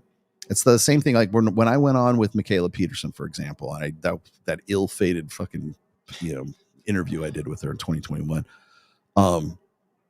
She was going on talking to Chris Williamson and some of these other people like after that show. I had to talk with Rollo, and it didn't feel good at the end of it. I'm like, good, fuck, you're learning, bitch, And there's because you thought you would. Because you thought that there was going to be some sort of happy ending at the end of it. You want a fucking cherry on top? You want dessert at the end of the meal? Is that what you want? Because that's not how I work. And that's not how fucking reality works. That's not how pragmatism works. That's not how praxeology works. That's not how empiricism works. Sometimes fucking things suck. Now, you should be able to take that education and that information and leverage it to your advantage. And that's what I hope guys will do. Are there going to be dudes who are going to take this and get despondent and nihilistic about it? Yes, they are. Don't try to soft sell the bullshit about going, well, you can still be fat, ugly, pasty, unmotivated, living in your mom's basement, playing Space Marine 2 all the time. You can be hooked on fucking prescription opioids. And you know what? They're still with incredible women. Yeah, they would have to be pretty fucking incredible to be with these dudes. We just saw how many fucking, I did this on purpose, deliberately. How many videos did I just play where like, we need men to be men. We need them to man up. We need them to be this way. We need men to be better men for women because we need to solve women's problems. And the only way we can do that is if men start to cater their lives so that we owe them. Yeah, men owe women a better life, right? So until we can adopt that fucking lifestyle, until we can sort of like adopt that as sort of like our fucking group think or whatever, then, we're going to have like nihilistic black pill doomers. Not necessarily. And that I was going to say, the thing is guess what? You can be better than that. That's why I started Reignite. That's why MOA exists. That's why you're going to see, I guarantee you this. And I don't like to make early predictions. God knows I get run up the flagpole for any prediction I make. But you're going to see Men of Action in my group Reignite, which is also part of Men of Action. You're going to see us kind of rise to the top in 2025 and be a much more public, much more recognized sort of force in the manosphere because of this. And I'm not saying like she's half correct. His, whatever is half correct. Yes, guys do get despondent. Guys do get hopeless about this stuff. And I hate that. That's why we started Reignite. That's why we have Men of Action. That's why we tell these guys, go out there and make approaches. That's why we tell guys, hey, look, it's about status. It's about social proof. It's about preselection. And we're there to help. That's what we do. But you know what we get criticized for? You guys are taking advantage of these poor defenseless you're manipulating these guys, these incels, and just filching money out of their fucking wallets and shit like that. And yet we're helping guys. And yet I've got guys daily telling me, oh, thanks for saving my life. I just yesterday at the summit, I've got like at least 10 of those guys comes up to me and says, dude, your book saved my life. Like I would not be here right now had I not read your book. So don't give me this horse until you fucking know this, until you have you unignorant yourself, until you educate yourself on what the red pill's really about. Shut the fuck up, because you're doing more damage and you're doing more harm than you think you are doing good right now. Why not say, you know what, it's before I go and I mouth off and I do this fucking video, let me step back for a moment and see if my presumptions are right. Let me go look around, because you know what? Because Brian from whatever podcast and Myron and Fresh, God bless them, they're not the only voices in the fucking manosphere. And God forbid you want me to move over? I'm getting the sun in my eyes here. But God forbid you're listening to someone like Pearl. God forbid you're fucking listening to people who are sort of the charlatans, who are the people who are just in it because they're trying to get the clicks. And her, whatever. She's not wrong about that. I'm just saying there's more to it than that. And you're never going to know that because you're doing exactly the same thing that you're complaining about with these guys when it comes to click-through rate, because this is sensational. It's the same thing that Hannah Cox does. It's the same thing that Ashley St. Clair does. It's the same thing that Cake Tits did. It's the same thing that Hillary Crowder is doing right now, because it's easier to shit on the manosphere in your ignorance and your confident ignorance than it is to take the time and to actually, like, because it's work. You would have to research this. You would have to educate yourself, and that takes time to say, hey, not all these guys are about that. Hey, these guys are actually taking the time to do this. And yet I'm the one that's on the fucking DHS watch list. Mm-hmm. I'm the one who like these guys, as far as I know, Brian from Whatever Podcast, not on the Diverting Hate NGO list. Rollo Tomasi, yep, put him down. Eric Larry, put him down. The Actuary? Yes, the Actuary, put him down. Get him out of here. I am going to have, as soon as I can get Aaron in this studio, we are going to have a fucking marathon show when he gets here. I can't wait for fucking Aaron to get here, because he's never been in this studio yet. And I told him, I said, dude, when you finally come back, he's a snowbird, right? So he comes back from South Dakota. I'm not going to tell you where, but he comes back from South Dakota, usually around November. So it should be pretty soon, like within the next few weeks. And he comes to Vegas because it snows and he wants to stay away from the cold. So he comes to Vegas where it's a little bit warmer and he doesn't have to shovel his driveway, right? So he'll be out here, I presume, probably middle of November or maybe late November. Once he's out here, he's usually here till May. So I should have a good 6 months, 5-6 months with him. We'll get him in here. I definitely want him on Access Vegas. I definitely want to do some shows with him. I'll go on his show. He can come on my show. But we definitely need to talk about the DHS shit, because that's going to be topic du jour. For sure. 2019, 61% of men aged 25 to 54 have partners. And I've got news. 25 to 54. Where is that stat coming from? Like, I'm gonna point something out here, because I'm sick and fucking tired of this. If you're gonna quote numbers, you better have your sources in either cited. You have them cited. They better be in your fucking description, or they better be in the video itself, or you better tell me what they are. MLA format, because please. That's bullshit. I can show you the stats right now of men between the ages of 18 and 29. I talk about it all the time. 18 and 29 who are single. And we look, and it was 67% of them are single. And we talk about females of that same demographic cohort who are, 34% of them are single. So that means like what? 64% of them are in relationships. And of course we talk about, how could that be? Well, are they all fucking the same guy, or are they actually in relationships with men who are older? And that is a whole nother topic thing that's going on right there. If you're going to quote stats, you better fucking back those stats up. And the same thing goes for all these dickheads who are like, Mac and Murphy and fucking Date Psych dude, and who have gotten, there's other dudes too right now too. I'm sort of tracking 2 more accounts that are sort of like this. All they want to do is shit on the red pill, and they'll dig up like studies from like 1994. Go, man, it's proven. This is definitive proof. If I quoted a 30-plus-year-old recent, do you think that I would would I get like a rash of shit for that? Hell yes, I would. Call you out. No one says shit. No one says anything about that, because as long as it sounds like it's something that aligns with your belief set, A-okay, brother. So if you're going to quote something, Pookie, you better have the fucking the stats ready to go. 61% of men those ages are not 6 feet tall, making 100K and looking like Thor. So the next time you're consuming this content. So again, the litmus test for contentment in life is being in a relationship. By the way, that still means, even if her stats are true, that still means about 40% of guys are like shit out of luck. Okay. If she said, it was 80%, then okay, I went wrong. Let me go home. But even still, it's like, I want to know where those stats come from, because I think it's horseshit. I can show you right now, like at the recent 2023, I can show you the stats, 18 to 29 guys who are single. Okay. And it ain't no 61%. No, it's 67% of them are listed as single. They say that they're single. In fact, I've locked horns with Date Psych and Mac and Murphy over this on so many times I can't even remember, because when I'm talking about was it dual mating strategy versus like mate switching strategy? And I say, well, if that was the case, then why would there, we're going to talk about the litmus test of having a satisfying, happy life is, oh, you're going to be in a relationship. No, that doesn't means jack shit, man.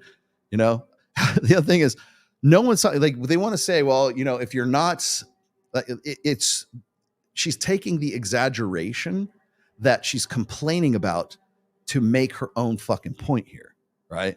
So what we're supposed to get from this that she's not really saying here is that, well, these guys want you to believe that you have to be 6'3". You've got to make $100,000 a year. You've got to look like Thor. You've got to be funny, smart, witty, you know, like all the laundry list of things. Oh, these guys are just average schlubs and they're in relationships. Like, with who? Bikini model, the chicks that are at? I don't think so. And so that's the thing that gets me. And I really want to sort of emphasize this here at the end here. Let me pull her out. I want to emphasize this here at the end because first of all, you're gonna hear this from Sadia Khan here. That's why I have this as a nice segue into Sadia Khan's bullshit. Whenever I'm listening to people trying to justify their point, or they're trying to say, like, what's the end goal? Like, what defines success? Well, if the red pill is leading these men astray, what's your solution? Please tell me what your plan is.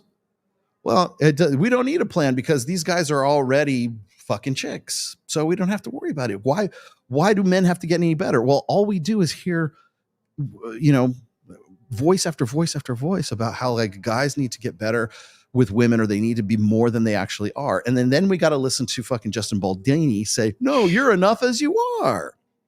That's the thing. That's my biggest problem right now. You want to know where the crisis of masculinity is and where the crisis of manhood, or whatever the fuck we're talking about. Like, if you want to know if there's a real crisis, it's in the confusion between conflicting messages. That's what it is. We got Justin Baldoni, who is the guy who's fucking, you know, just basically leeching my traffic because he is state approved masculinity. He's one of these guys that, you know, Kamala Harris's campaign refers to, you know, redirects my traffic to, right? And he's the guy saying, no, you are enough. It's all good. Don't worry. Just be vulnerable. Be more like a chick because chicks dig guys who are like chicks. And then he's going to go and pander to his girlfriend or his wife or whatever. Oh, you're so strong. I bet you're such a kick-ass girl. That's what you tell a guy. You're a kick-ass dude. You don't tell a fucking chick that. But that's his thing, because he's basically one of these guys who was a boy who was raised as a defective girl, and now he's a man who is a defective woman. He plays a heartthrob in all his roles. That's what it is. Yeah. And then now he's telling everyone, no, you're 100%. Well, it's like Mark Manson, or it's like was it Matthew Hussey. Like, he's a good-looking guy. Chris Williamson, good looking, no homo. The dude is a good looking dude. I don't think anybody who would look at the guy and go, yeah, okay, I can see why chicks would want to fuck this guy, right? But the thing is that guy leverages and all these guys leverage those looks to sort of pander to women. Don't worry, ladies. I'm going to tell the masses of men that they need to man up and they need to be better men. And whether it's they need to be more vulnerable is the litmus test, or they need to make more money, or they need to get back in college, or they need to be on their game, or whatever it is that's going to make you convinced that we're actually out here trying to make men better men. And we're not trying to make better men just for their sake. We're trying to make them because we want to solve women's problems, because you're the primary. You're the prime directive is solving women's problems. And the only way that we can do that is convince men that they need to be better, so that you have a better life, because you're owed a better life by men in general. So why not?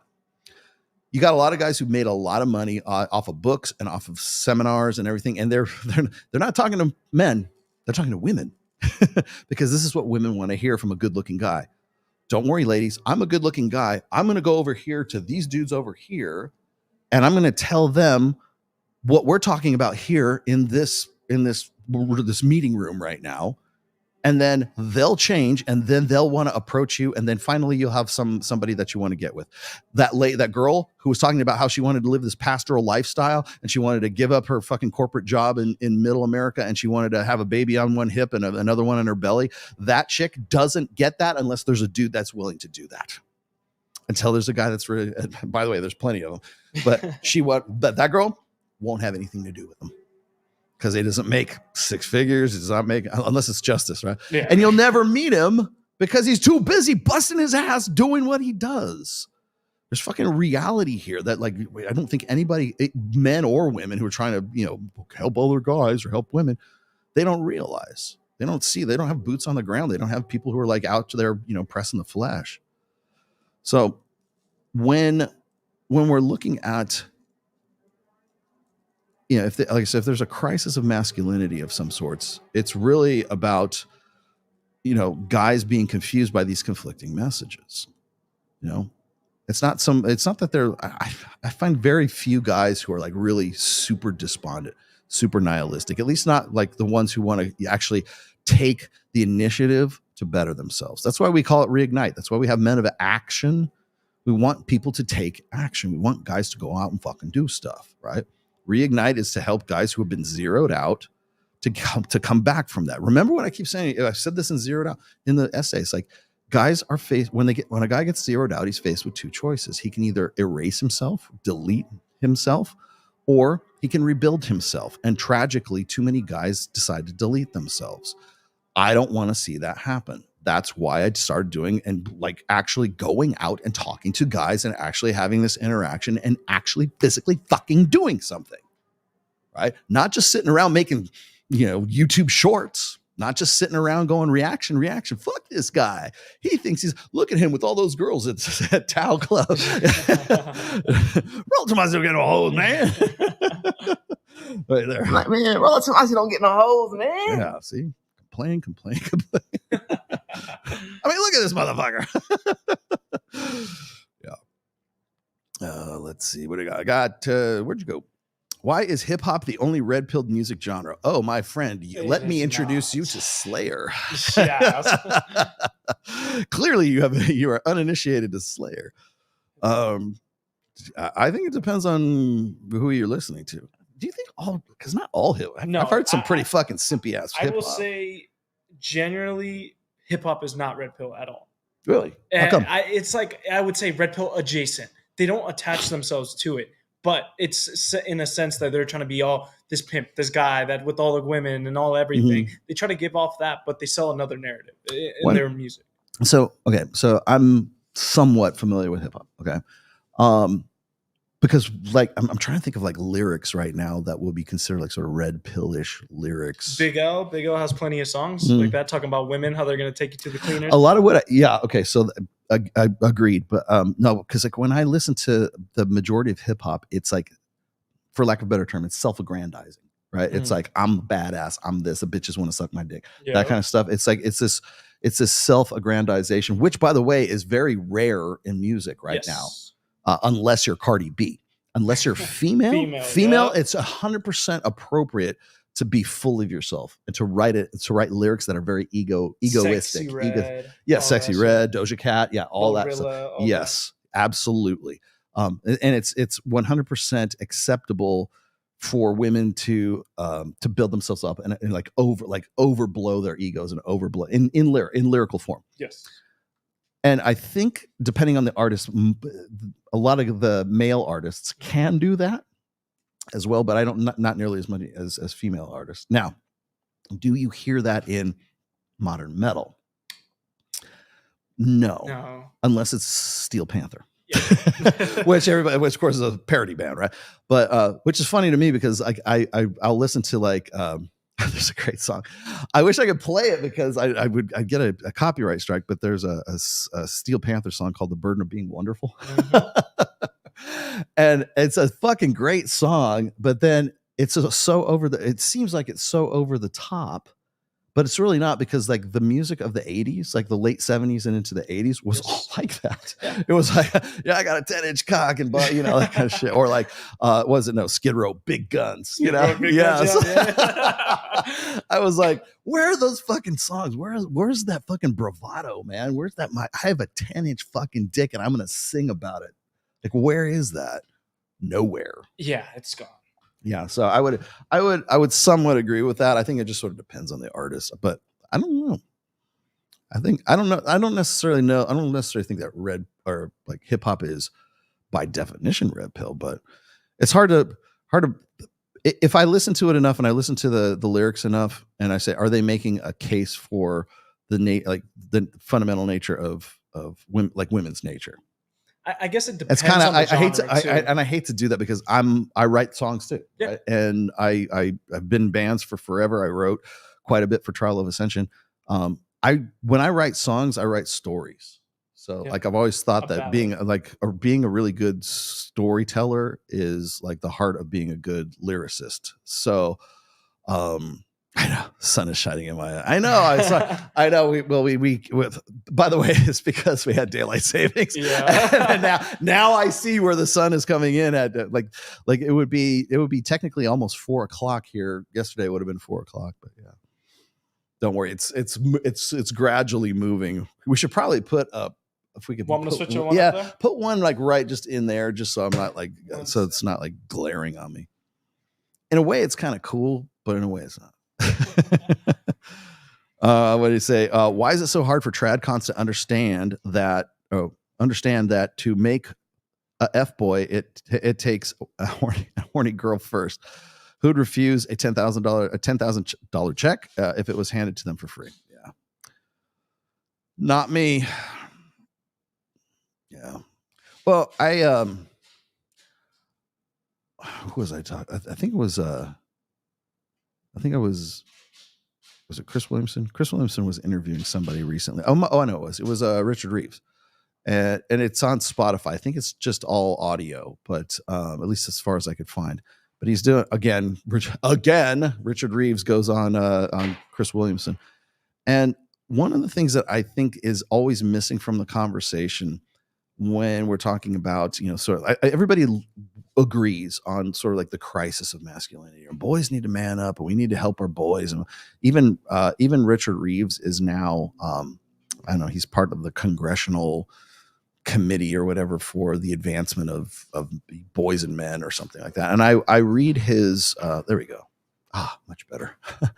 I read his Substack quite often. I actually kind of like Richard Reeves. I think he's a good dude when it comes to his analysis. I think his solutions are all mired in this sort of touchy-feely bullshit, in very, very female-centric solutions to masculine-centric problems. So, again, he's one of these guys who gets the diagnosis correct, but he gets the prescription wrong. And although I think it's kind of changing, because I just recently read a Substack that he did, and it was about male self-deletion and about young male self-deletion, like teenage boys offing themselves. And it was supposed to be about the sort of the gender specific differences. Wait, no, I'll do it. There we go. Oh, that's a little too much. There we go. Perfect. Thank you. His prescriptions are very feminine. They're feminine specific. Again, it's one of these guys who thinks that like the solutions to male problems is female therapy, like the things that would work for, or we're all the same. And again, this comes back to not acknowledging the fact that men and women are fundamentally different, and that the blank slate is horseshit. And every time I look at, like, I hate it because everybody can sort of see these problems and they understand the issues. Even like, what's her face girl here? Billie Ray Brandt. She picks out some accurate shit, right? But the solutions are either non-existent or they're based on this understanding of human nature as being primarily rooted in the blank slate. We're all the same. No, we're fucking not. And the reason why we have these issues that men are having these issues is because we still keep going back to this presumption that men and women are the same, that we're all just blank slates. And even the girl who was criticizing the girl who was who wanted to be a farm girl, right? She's just, oh, that's the nuclear family. Yeah, well, that little girl who was probably, I don't know, maybe in high school or just out of high school, she starts talking, oh, that's the nuclear family, blah, blah, blah, blah, blah. I'm like, well, where did you hear that? And then the other part is like the presumption, again, the way that she's trying to solve this woman's problems is saying that it's a societal problem. If somebody says, society says I have to do this. No, it fucking doesn't, because social constructionism is bullshit and has been proven bullshit since the late 80s, really into the mid 90s, right? Evolutionary psychology has put the last nail in the coffin for social constructionism, the blank slate. Really, I'll make an argument for the ghost in the machine as well, too. Certainly emotionalism, certainly egalitarianism, certainly, like I keep saying, you knock out the legs of social constructionism, the blank slate, emotionalism and egalitarianism, and every issue, every pet issue, everything a liberal has to say, everything that comes out of fucking Destiny's mouth collapses if you take those away. And you know what? We've taken them away already. We've taken away emotionalism with empiricism, like brutal, hard, smash in your face. Empiricism versus emotionalism, gone. Egalitarianism, easy. That's just all that is just the difference between hierarchy and communitarianism. It's like which way are we going to predominantly organize society, right? Which is more effective? Which one over the course of history has been more, societally beneficial? Capitalism or socialism? I'll wait. The blank slate, already disproven by evolutionary psychology. Social constructionism, again, if you're looking at, like, especially the blank slate, but social constructionism as well. If you look at the 4 laws of genetic behaviorism, we've settled the question as to whether, to everybody's satisfaction anyways, of whether it's nature versus nurture. Nurture is downstream from nature. Gone, bye, poof. All that bullshit. Oh, we're all created equal. No, we're actually not. Argument out the window. Yeah. Or the idea of inherent rights. That goes out the window if there's not the blank slate. All this fucking Enlightenment era philosophy goes bye-bye when you have evolutionary psychology. You want to know why people hate evolutionary psychology? Because it challenges those fundamental beliefs that we have. Everybody's born equal. What you do from there is up to you. No, we're not. We're not blank slates. It's certainly men and women are not blank slates. We're not the fucking same. I'm not saying we should be better than one. Honestly, I think women are better at certain things and men are better at certain things as well. We're innate, evolved, natural complements to each other. And that's the thing that pisses off a lot. Like the critics of the red pill, they think that men are about male supremacism. In fact, that's one of the reasons I'm on the DHS watch list, is because they have a metric, or they have some sort of measurement system for male supremacy. Well, what the fuck is that based on? I'll tell you what it's not based on. It's not based on evolutionary psychology. It's not based on the 4 laws of genetic behaviorism. It's certainly that it's based on social constructionism. It's based on the society says this. It's based on the blank slate. Because if you don't believe in the blank slate, then you have to, because it's one or the other, right? It's binary. It doesn't have to be, but that's what they believe, right? Because it's all about philosophy. It's all about their belief sets. And if your primary fundamental belief is in the blank slate, and anything that goes against that crushes anything that is an extension, an association with the blank slate. So when you remove that, you have to question everything all over again. I mentioned this when Matt Walsh went on Dr. Phil, and he was there. He's arguing with the bearded lady, right? And it's a man, who pretending to be a woman, right, with lipstick on and a beard and everything else. And you got the feminist professor there, and the simple question, what is a woman? That's all Matt asked. And they can't concretely give you an answer. And there's a reason why they won't, because if they were to do that, they would have to fundamentally reassess their own identities. If you take away the blank slate, guess what? You have to fundamentally reimagine not only your identity, but everything you believed about society, everything you believed about human nature. Poof. And people aren't ready for that. They can't handle that. It's like, remember in the Matrix movie where they run the scenario of the woman in the red dress? Yes. It's not the woman in the red dread, the distraction that makes that scene. It's what Morpheus says to Neo beforehand. He says, look at the people around you, doctors, lawyers, construction workers, whatever it is. These are the very minds of the people that we're trying to save, but they are so hopelessly dependent on this system, and they're so hopelessly inured by the system that they will fight you. They will kill you to protect that system because their identities and everything that is them is dependent on that system. That's why you will never get what is a woman. You'll never get an objective answer because they're dependent on a system that is a failure, that it's bullshit. But it has to be true to them because if it isn't, then they have to fundamentally reassess their identity and they have to fundamentally reassess what they actually believed in and have they been living their lives right. And you know who actually confronts this more often than anyone else? Guys who get zeroed out. Mm-hmm. Guys who get to the point where they're like, my wife left me.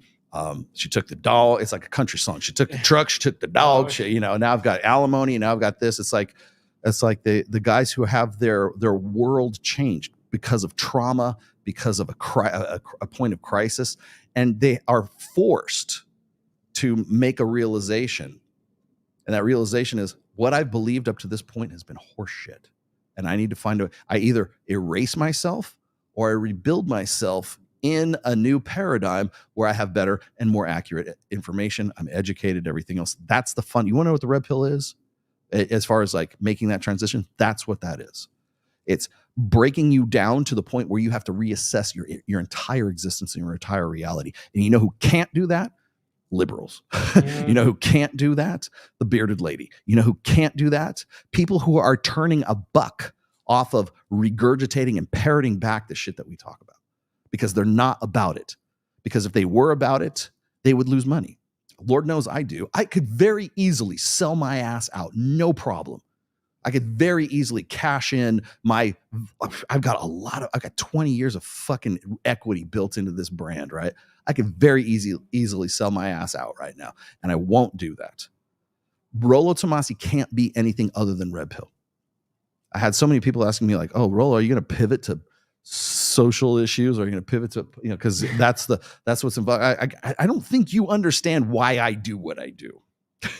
That I've been writing these books and having these conversations and being involved in the forums back in the day and writing my blogs and now on Substack and everything else. I don't think you understand what my fucking mission statement is if you're asking me if I'm going to pivot out of this. Do you think that I can pivot out of this? Really? I would please tell me how I can. First of all, what direction would you even pivot? Yeah, well, I'm never going to be red pill adjacent. I'm fucking Tomas. It's not going to happen. I will leave. I will completely disappear before I pivot to anything. Okay. And I don't have any plans on doing that either. So just please bear with me. If it's a Warhammer 40K. Yes. There you go. You know what? God damn it. Okay, I'm out. We're going to just talk about blood angels. Come on. I should do that sometime. I should do that as a midweek stream. It's the 40K stream. You have questions? I have answers. Lore Master Rollo. We'll have a whole setup on the table. Yep. Oh, yeah. Fell right back down. Fell back down. Well, at least we know where the sun is at 3:07 p.m. 3:07? Fuck. It seems like it should be later than that, but it's not. I woke up and I'm like, God damn it, I got an extra hour to sleep. I like it when I forget to set the clocks back. When you don't set them forward, that's when you're fucked. I don't understand why people don't like daylight savings. I like daylight savings. I think it's like a holiday. Maybe not now. Falling back sucks, but like jumping forward in spring is fucking great. Red pill too mature. Probably is too mature. Can't force it to drill it. Yeah. The problem with the red pill is that like not enough people understand it. They just see and I can't even really blame Billie Ray all that much because she's only listening, or maybe the boyfriend is only listening to voices like Brian from whatever podcast. If that's all you had to listen to, if that was all the length and breadth of your experience with the red pill, then yeah, maybe that's the video that you'd make. Right? But to make some big public declaration of I'm leaving the manosphere. You were never part of the manosphere to begin with. What are you fucking doing? Shut up. Go back to whatever you're doing. Like bake a cake and show your tits. What does a woman being zeroed out and red pilled look like? You want the joke? The joke is this. Every woman is red pilled. Just getting them to admit it, that's the trick. Every woman's already red pilled, right? Oh, come on. 2 hours is nothing, dude. We have the midget racers, and I can say midget because that's what they call them, that are out here in the parking lot over in, I think I showed you guys. Yeah. Much better. Thank you. The midget racers. Is that what they call them, midget racers? They're like the little go-kart racers. Like they're all over here at the Rio, which is across from us right now. And so if you hear this, kind of like, it sounds like a hornet's nest or something right. going on. Slight Sounds like buzzing. there's bees outside. Yeah, that's what's going on. They've been going there for like all week, man. It's kind of cool. I almost want to go over and watch them race. Yeah, right. But we have the wraparound deck right here, and like right from the deck you can walk. We should have brought like binoculars or something. That would have been just great. be able to see through. Yeah, maybe I'll do something on. I brought the Osmo, so maybe I can go catch it. Go with the live Osmo. after. Yeah, that'd be cool. But yeah, what am I gonna do? Am I gonna actually be? Hey, Rolo, talk about politics. Oh no. Because no one else does. I got a really good, maybe this is a compliment, I don't know. I had her name is Katie Moore, and she's been on our show on Access Vegas, God, more times than I can remember. She's great. I love her to death. She hits me up just out of the blue. She goes, my boyfriend says you should be in politics. I'm like, what? I'm like, why is that? She says, well, no. She says, no one would vote for you, though. And I'm like, why is that? He goes, you're too rational. You're too real. So rational. But my boyfriend says you should be in politics. I'm like, well, thank you. I'll take that as a compliment. But rock and roll or politics. Do you see that meme where they show Sammy Hagar and they show Bill Clinton? No. The pictures of them, and they're both the same age, right? Oh yeah, during the same time. Yeah, they go rock and roll or politics. And like Sammy Hagar looks like he's just sucking on a rum runner or something like that. like cheeseburger in paradise somewhere. You know the choice. And then you look at like Bill Clinton, he's just like this. He looks like the shriveled husk of the emperor. Yeah. Okay. So, having said that, now we're going to move on to Sadia Khan, who is not a real psychologist. I'm going to prove that to you today. She is going to be very upset with me, and I don't really care, but where did it go? Oh my God. Anybody see Andrew Wilson go up against Destiny? Holy mackerel. I've only seen clips. Okay, so this is Sadia Khan. Let me give you the build up here. I'll just jump it on the screen. I want to ask you, but hold it off here. Okay, so I forget who this dude is, this pasty white dude across from her. Multiple with 2 P's. I didn't spell that. They did. This is a clip that was sent to me by Justin Waller, actually. And Justin and myself and Mike Sartain and Myron, like we have our own kind of group together. And I'll explain to you why we do, because it's kind of pertinent to the topic of this video.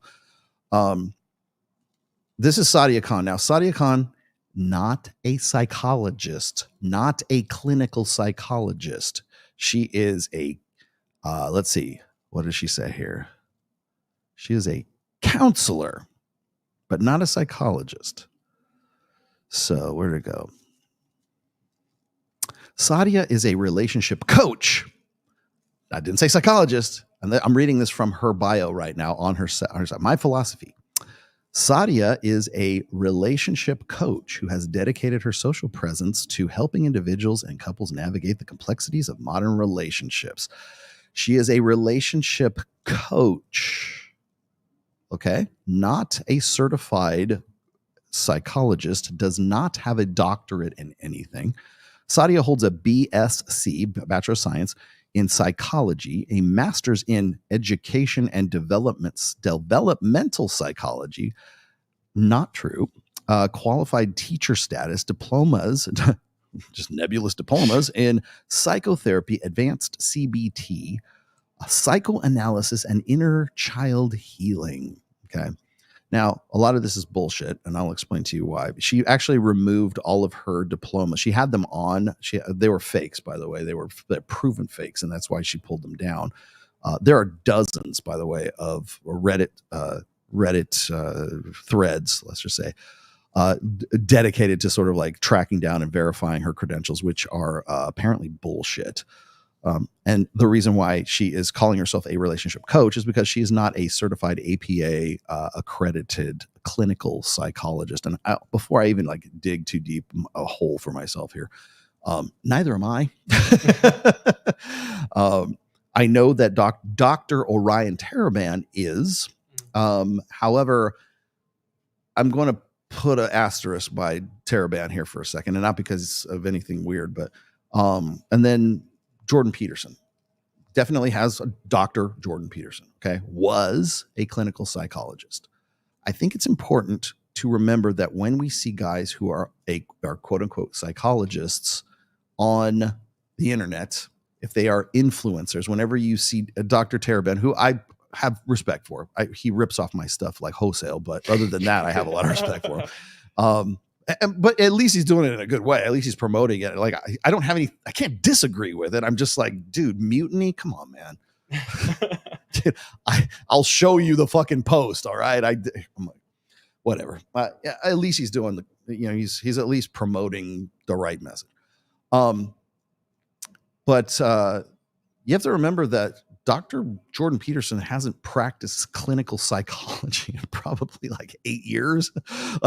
How long has he been doing? I don't think he's had a personal, like a real client. He has never taken clients in a very long time because he's too busy being fucking Jordan Peterson. There it goes again. Wow. See? Santa Maria. He's too busy being Jordan Peterson. Dr. Orion Taraban. I don't know enough about Orion to really say one way or the other, but I will say this: he's very active. I don't know. I mean, maybe he does counseling, maybe he does coaching. I think he probably does, at least close to his. It's on his website. I'm pretty sure that he'll do like private. Hell, I do private counseling, right? But from being a psychologist in a clinical capacity, I don't know how long it's been since he's actually taken a real patient or a client, whatever they're calling them. Okay, Sadia Khan, not a psychologist. Has no practice, is not taking anyone, and she doesn't have an office, doesn't have, malpractice insurance, doesn't, I realize she's in Dubai, but her business is doing podcasts. Her business is doing YouTube shorts. Her business is being a fucking pop psychology influencer. So bear that in mind whenever you see people who are quote unquote psychologists. So when I look at like, what's that guy, Prometheus, or the guy that is constantly on Chris Williamson's show, these guys who are, even Will Costello, who is the dude responsible for the incel research, got his PhD. I dare say he's probably not taking clients as a clinical psychologist. You know why? Because there's way more fucking money in being a influencer and a public figure and a brand of me personality than it is from taking clients. You don't need insurance. You don't need malpractice insurance. You don't even need a degree on the wall, really. That's the thing. Is I brought this up a couple of times. You think about how much effort and energy and time and money it takes to get a doctorate in psychology, any branch of psychology. Most psychology majors are women. Throughout every branch, every field of study in psychology, are 85%, I believe, are women. So you've got a PhD. How long did it take you to get a PhD? 8 years? 10 years? I think if you're going to be a practicing clinical psychologist, you're putting in a minimum of 8 years, possibly 10. I don't know exactly what it is. Maybe if you fast tracked yourself. I don't know how, like if you're gonna be a doctor, you got to do residency. I'm not sure how that works for like clinical psychology. And again, it depends on what you're doing. Are you going to be a psychiatrist? Can you prescribe drugs? So how long does it take you to do that? How much of your life are you willing to dedicate to your craft of psychology? Okay, let's just say 8. Let's round it off, 8 years. And then how much money are you taking out in grants, or like how much money are you investing in your education so that you can become a clinical PhD, clinical psychologist, so that you can actually start your own private practice? How much money does that cost to go to? And let's just say it doesn't even have to be like Harvard or Stanford Medical School or whatever. Let's just say it's just a state college, right? And so you're looking at a sizable investment. I don't know exactly how much that would be. I would say certainly within the hundreds of thousands of dollars. And then once you've graduated and and you got your diploma. Now you have to go start your practice. Now you've got to go and get an office, and you got to get a secretary, or maybe you are your own secretary. You got to generate business. You got to take clients. You got to figure out how much you're going to cost. You got to get you have to think of all the insurance you're going to have for that. You think about all the things that you would have to do to become a clinical psychologist, an APA, American. I'm just going from America here, but from an American Psychological Association verified, accredited psychologist. What is the investment in time and money to do something like that? 10 years and well over $100,000, probably more like $200,000, right? Okay, so you've done all that.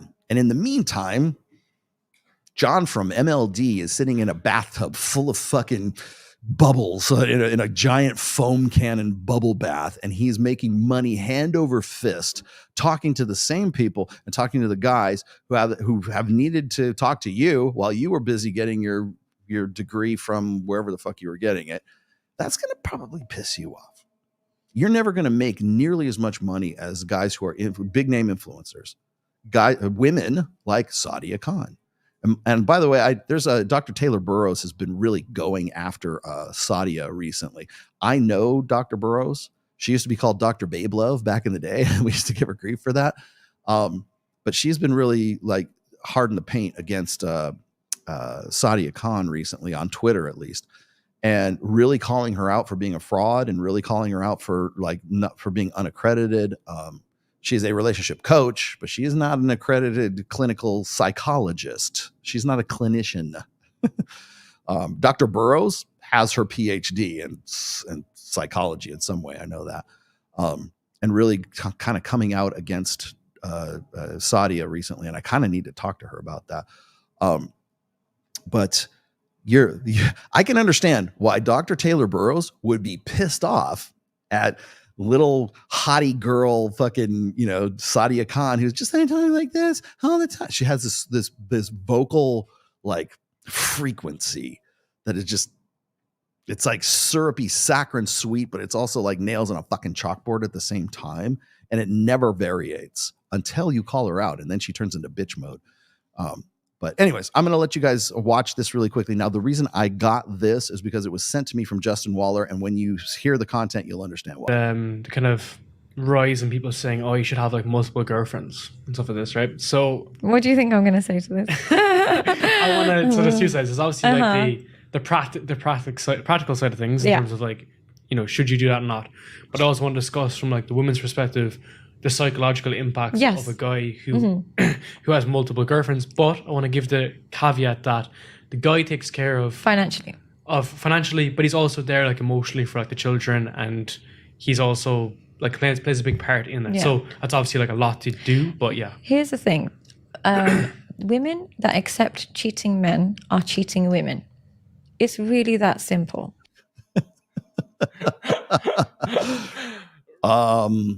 No. So the reason we'll continue here, but I had to stop it here really quickly. One thing I want to point out, again, this is a topic I've covered not only on this show, but on Access Vegas. I try probably more on Access Vegas. What's cheating? Like in the 21st century, what the fuck is cheating? Is it like, I know what cheating is for me, right? I understand what the modality of my relationship is with my wife. It's closed on my end and closed on her end. She fucks around, that's cheating. I fuck around, that's cheating. Got it. 20th century, straight down the line, heterosexual, Judeo-Christian, was it nuclear family? I got it. Cut and dried, no problem there, bro. But what's cheating for a guy whose pre-existing relationship is already, I'm going to fuck other chicks because I'm so fucking high value, and I love you. I want to have sex with you. I want to have babies with you. I want you as my main. You're my queen.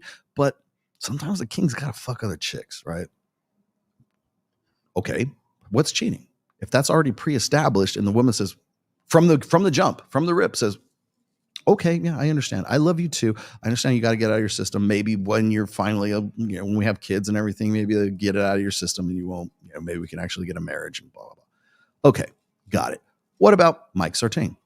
He's no longer with Kylie, but he used to be with Kylie. And then so she would go out and source the girls to bring in to bed for the two of them because she's into girls. Okay. Is Mike cheating because he's fucking somebody other than Kylie? At the same time, he's probably fucking Kylie too. God damn, what a fucking life. But what's cheating? Is it that I've asked this before, and I like there's many girls have been on Access Vegas, and I've asked them exactly the same question. Well, what constitutes? I'm in an open relationship. I'm in a throuple. Okay. Well, what I've asked Jessie Preston this. She's got huge tits. Jessie Preston is in a relationship with a guy that she's been with for quite some time, and she has something very similar to what Mike had with Kylie, which is she'll go out and they'll find a chick that they really like, and Jessie's into chicks too. So she'll bring them into bed and they'll have a good time and everything. It's never like emotionally or whatever. They don't catch feelings, or I don't know how they do it, but they have, she has girlfriends that really enjoy fucking her husband or her boy or whatever. I don't know who it is. And that's how it works. I asked Jessie, I said, what would be cheating? Well, if he went behind my back, but you're already bringing chicks in from outside into the bedroom, and that's not, no. Well, what is it? Oh, it's about trust. Okay. Well, I don't want him to go out and fuck other chicks without my knowledge. Like if he told me, hey, there's this chick down at the club, I really want to bang her, and she'd be okay with that as long as that was sort of like laid on the table and says, I really like this chick. Can I go fuck her? Right. Is that cheating? She would say no.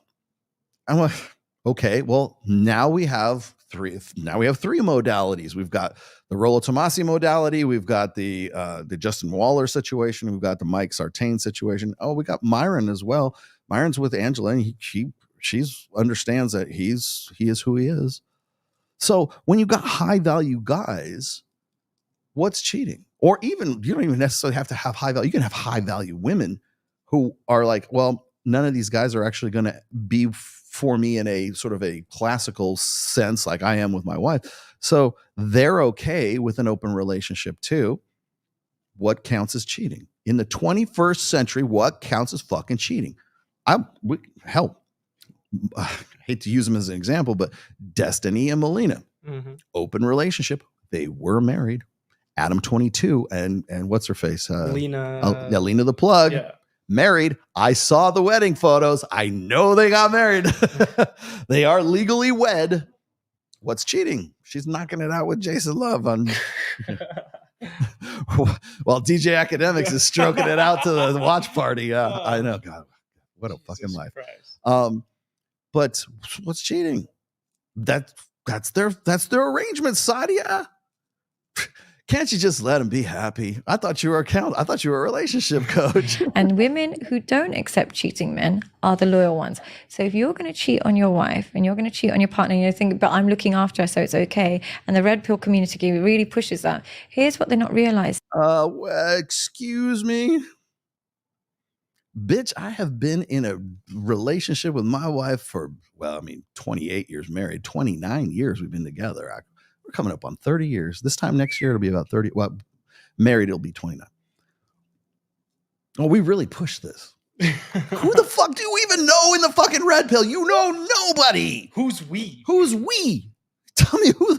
This is really pushed in the red pill. Who? Excuse me? Who? Most people cannot actually do that. Only high value men can actually cheat. Okay. Low value men lack opportunity to cheat. That's what we talk about in the red pill. We don't like. I remember when Kevin Samuels was saying, "Yes, high value men can cheat." Right? What are you going to do? Like it was part of a discussion. It wasn't even like later on maybe it became a should or an ought, but it was part of a discussion, which was if you're going to be with the guy. The first question was this. What kind of man do you want to get with? Oh, he's got to make a lot of money. He's got to be 6 feet tall. He's got to have a Lamborghini. He's got to have this. He's got to have that. It's like all of these really high prerequisites for that guy. He is the definition of a high value man. When that guy comes along, he actually is existing in the flesh. He's Justin Waller. He's Mike Sartain. He's whoever. He's, I don't know, whoever the fuck you want to talk about. That guy, once that dude shows up on the scene, you know what Kevin Samuels, he just asked a question. Should he be able to cheat? Will you get pissed off? Don't you understand that guys like that, guys who have those options, you're going to be sharing that guy with other women? Because if that's the only dude that will do it for you, that you deserve, that your ego and your hubris will allow you to have an emotional connection with, do you not think that that guy is so rare that he has his pick of the litter, that he has sexual selectivity? Do you not think, I think it was Pook who wrote this back in the day. It's like, women would rather share a successful alpha than be saddled with a faithful beta. And that's why I laughed at this, the chick prior to the Billie Ray, prior to this. Oh yeah, there's regular schlubs who are, fat, overweight, pasty guys who are having great relationships with incredible women. Where the fuck are you getting this first? And then second of all, it's like, because they don't have any other options. Because they don't have any, what are they going to, what else would they do? Like, where else are they going to go? If they're going to get their dick sucked, they got to get it sucked somewhere. Right? So like, where else are you going to go?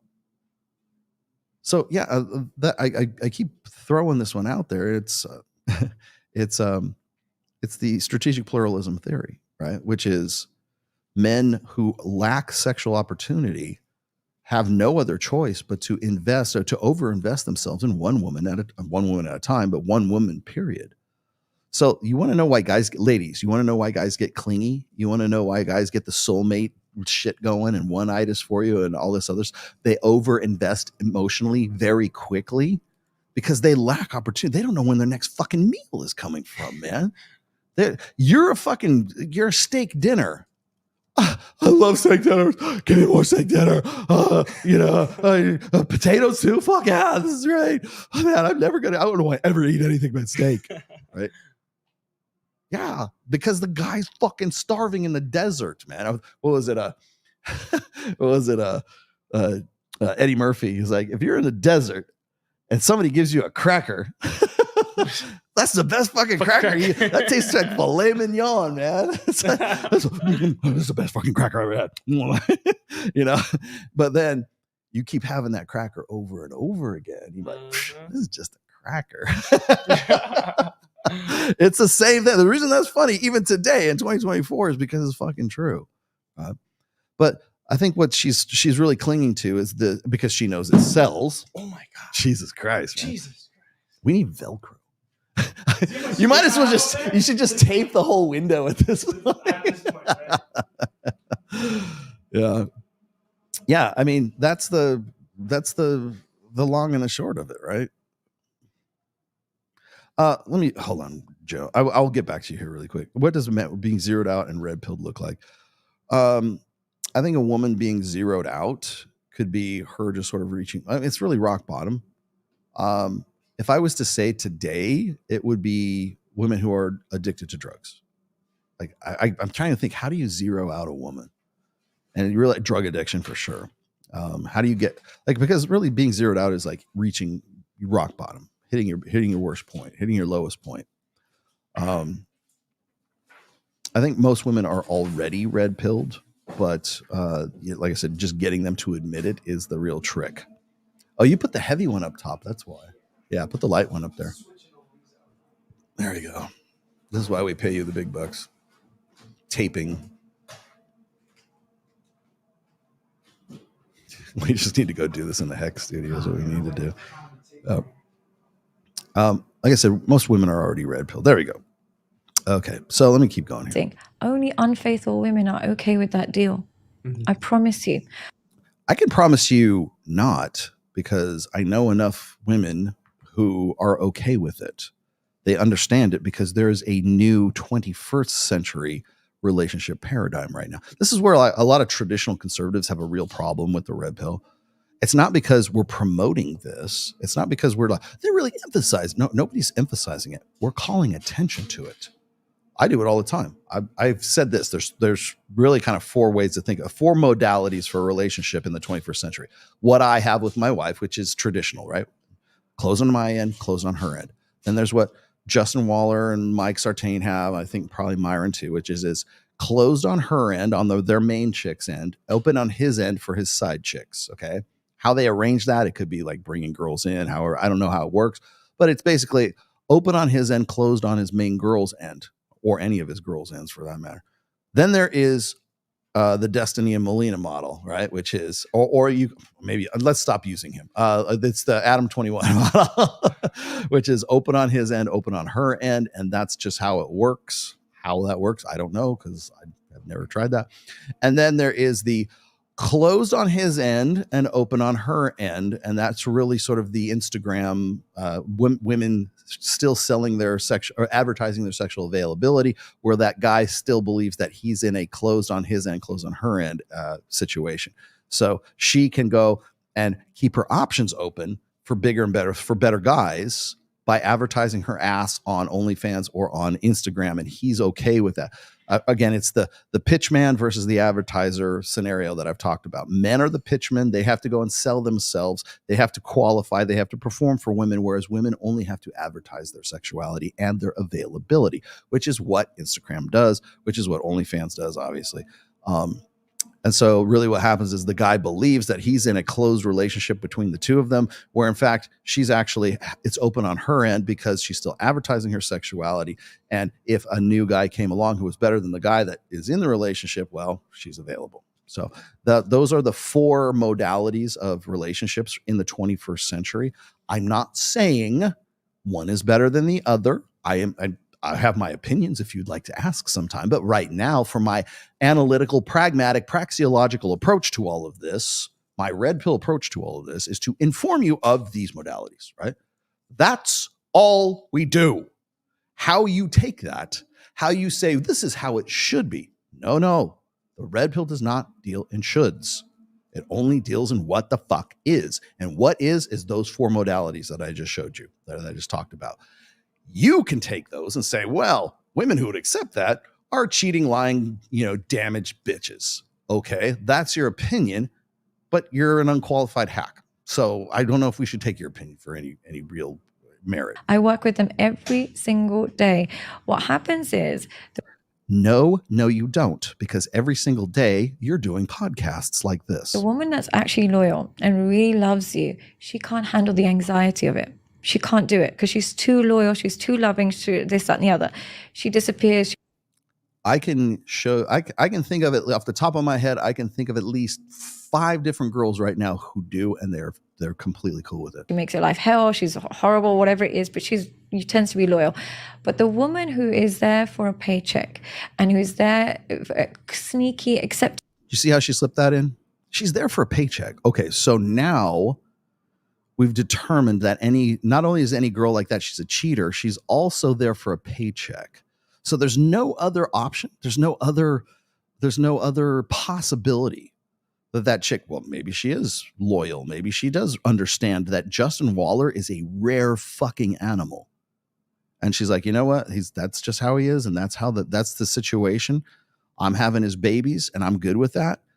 And remember, this is a very similar conversation to when, Lila Rose, embezzler, decided that she was going to go and post up on Justin Waller for pretty much the same thing, right? Well, you must be with a low quality woman. She must be damaged. She must be in it for the money, because there's no other fucking possibility. There's no other frame of reference, no other association that she can make other than the girl must be fucked up in some way. And you know why? Because her only frame of reference is my modality, right? Which is closed on his end, closed on her end. That's the way it should be. But that's not how we're doing it in the 20th century, because we have more options. We have more availability. We have a global sexual marketplace and not a localized sexual marketplace. And the proposition is she's the same bitch that's going to say men need to man up, men need to make more money, men need to be more qualified, men need to do this, men need to perform to the standards and the approval of women before they are appropriate to be, they're marriageable, so they're eligible for marriage. But yet she's also going to turn this into a situation where it should be based on love It should be based on emotional connection. It should be based on intimacy. But that doesn't make any difference if it's already if the relationship is already built on transaction. Because if it wasn't, he wouldn't need to qualify. He wouldn't need to be in shape. He wouldn't need to have any of this. He could be a barista. He could be a fucking sandwich artist at fucking Subway. And it shouldn't make any difference. But it does make a difference. In fact, she would probably agree. If I was to talk to her, I'd probably set her up this way. I'd say, do you think that guys need to get in shape? Do you think that guys need to make more money? Do you think that guys are fundamentally less masculine than they used to be? Are men not living up to the expectations of women? Are they not appropriate mates? Because I just showed you video after fucking video after fucking video of women saying that men need to do better. But if that's the case, then it's already premised on transaction, not on this emotional connection, and not on, oh, she's only going to cheat on you and she's a gold digger. But well, she's already a gold digger. She's already a gold digger because that's what the relationship is already predicated on. This, that, and the other. I promise you, she's plotting her revenge, because in this day and age, the loyal woman, and where she would just stay at home and just close the door when you would do something, they don't exist anymore. And they never existed in the first place. Especially in the 20th century, they would just simply exit the relationship. But that's not how it works in the 21st century, Sadia, relationship coach. We have to accept that doesn't exist anymore. So if that woman doesn't exist anymore, yeah, and yet you want to do that lifestyle, accept that only the women that are able to take a financial rather than an emotional investment are going to stay. Doesn't matter. All women are on the take, according to you. I don't think that's the way it is. By the way, me personally, I don't think that's the way it is. But according to Sadia in her previous videos, men need to man up. Men need to make more money. Men need to be more, they owe women a better life. And the only way they can do that is by getting an education, being better than they are, like having ambition, having drive, being dominant, being in shape. Like what a money muscles game, the laundry, the 436 bullet point checklist, all those things. We got to get at least the first 10 of these. Let's, right?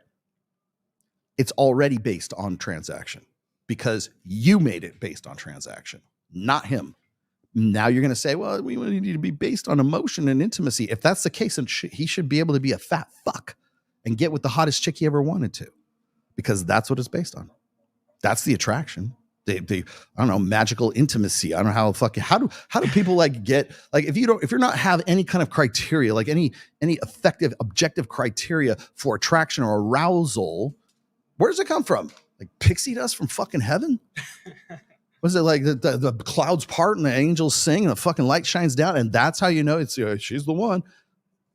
Because this is what kills me on this, is like to qualify this shit, she has to backpedal through all this stuff, through the qualifications that would make that guy a high value man in the first place.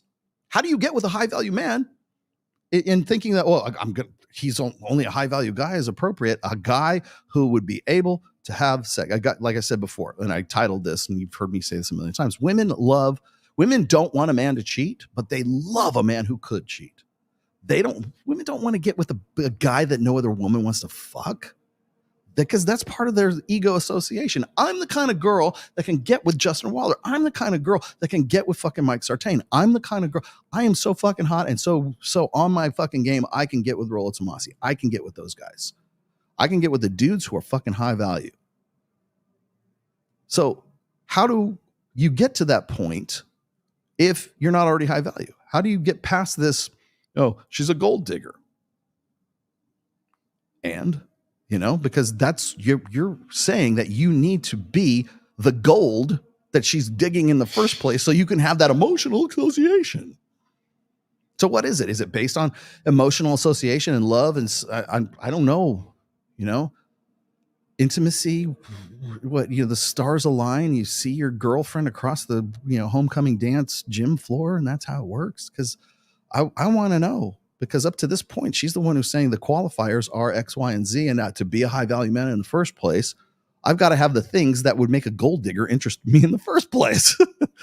So what doesn't exist in the world right now? It's not these women as she's talking about. They do exist. I see them all the fucking time. They're on every fucking podcast.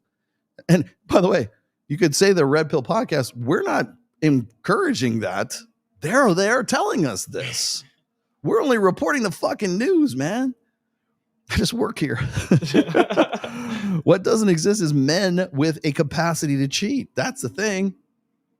I love this conversation because she's talking about a minute fraction of the male population in Western societies. How many, like, we should do this sometime. We should do the male or the female delusion calculator, and we should put all of Justin Waller's stats in. Of course, we'd have to max out the money because I think it only goes up to like $500,000. Oh, okay. But 6'3". God, I wonder what let's do that. Share your screen. I'm gonna do it. Hold on, let me do this real quick. Hold on a sec. Female delusion calculator. It won't take me but a second. Let me do this real quick. IGotStandardsBro.com. I love this. Let's see. I know how old he is. He is 37. Want to share your screen or no, it's okay. I'll just read it out. This won't take but a second. I'm just doing the sliders anyways. It's not that important. So he is 30. I want to say he's 37. I'm going to put 36 and 38. I have 30. Can I do back further? Oh, it only gives you a 5-year thing. Let's do 34, and so the mean average would be 39. Okay, so that's a 5-year. Exclude married. Well, that's a subjective subject there. He is white. So we would have to include married. I guess. I think, because technically he is 6'3" as last I checked. I'm pretty sure. He is well over the maximum income. So let's push that all the way to the end. Okay. So here we go. 34 to 39, because he's got to be in the middle of that. So that's a 5-year span. I'm going to leave the unchecked for exclude married because you could make a case. Race is white. Height is 6'3". Oh, exclude obese. Yeah, we got to put that on there. Minimum income, it tops out at $500K. So I topped it out because I know he makes well over that. And here we go. My ideal man. Probability. He is represented. Oh my God. Representative. If you wanted to get with Justin Waller, he is 0.020%. That is 0.037% of all white men in that range. He doesn't even bump the needle at 1%.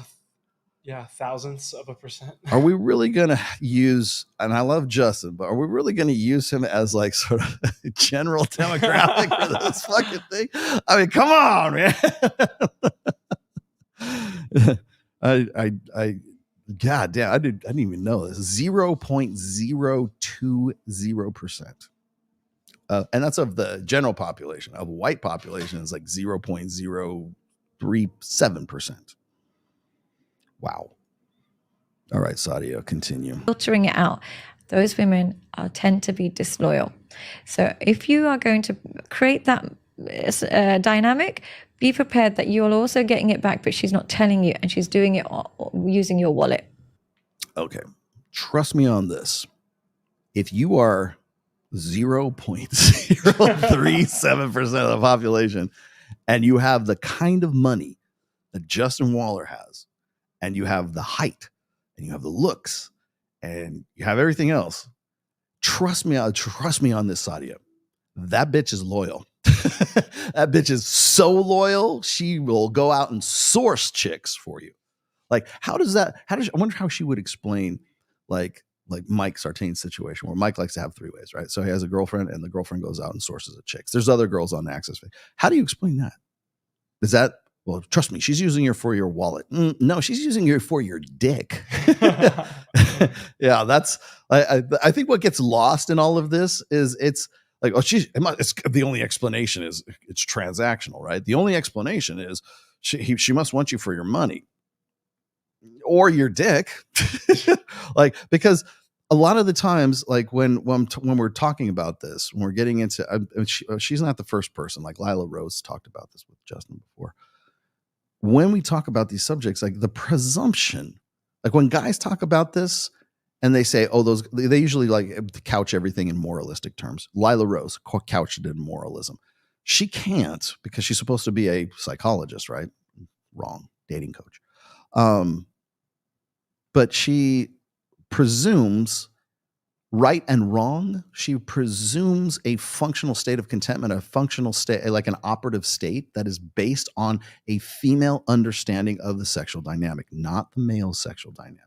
So the only explanation she could say is if this situation exists, and I will say it is rare, very rare, so rare that it's 0.0737% of the population, so rare. I don't think many men could even ever attain this. That's why I said, like, what doesn't exist is not these chicks. It's men who could pull this off. Certainly not the 80% of guys who don't know where their next meal comes from. The cracker's a great cracker, right? Women would rather share a successful alpha than to be saddled with a faithful beta. That's the problem. The problem is not guys like the red pill promoting this kind of mentality. We don't promote it. We talk about it, we explain it, we detail it, we get into the nuts and bolts about it. But if you, assuming you're true, praxeological, pragmatic, efficient, red pill dude, objective reality is your prime directive. We're just describing the dynamic. We're just describing the phenomena. We're not saying what you should and shouldn't do. Now, later on, of course, Kevin Samuels and some of these guys says, well, high value man should cheat. No, high value. He never, to my knowledge, I don't think Kevin Samuels ever said should. I think he said can. A high value man will probably cheat, right? Because he has the ability to do so. And the reason for this is because we have, in the post-sexual revolution society, we have made women the men that they wanted to marry, right? And so that's why Pook says, women would rather share a successful alpha than be saddled with a faithful beta. I've said this before on dozens of different occasions. I said this on Valuetainment one time, and women lost their minds. I'm like, well, I'm not saying that, again, me or Pook or whoever, I'm not saying that it's overt. I'm not saying that you know about those other bitches. Those women might know. They might not know. Depends on what the relationship is. It depends on how the guy is, right?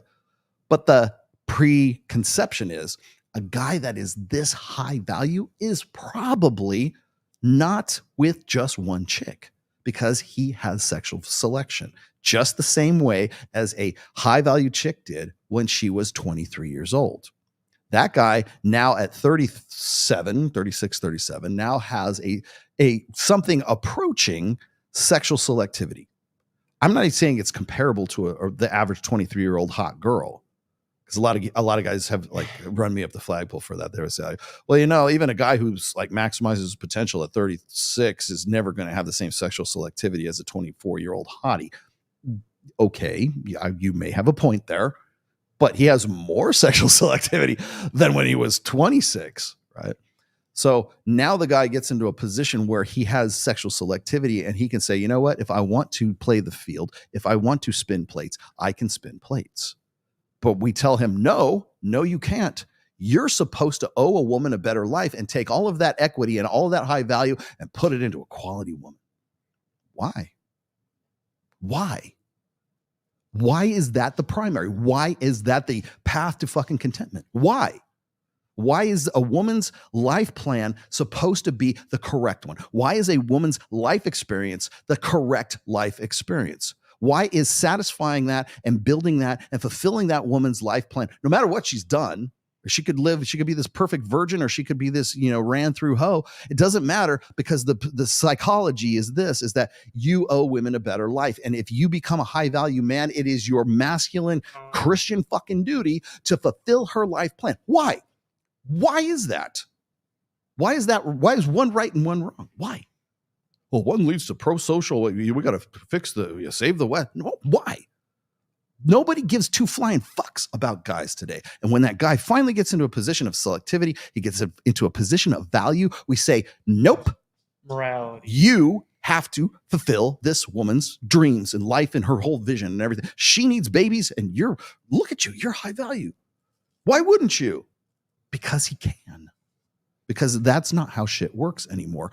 And Sadia Khan and this dude, I don't know, Welsh dude who's sitting across from her, whatever, they're still living in a 20th century old order way of thinking.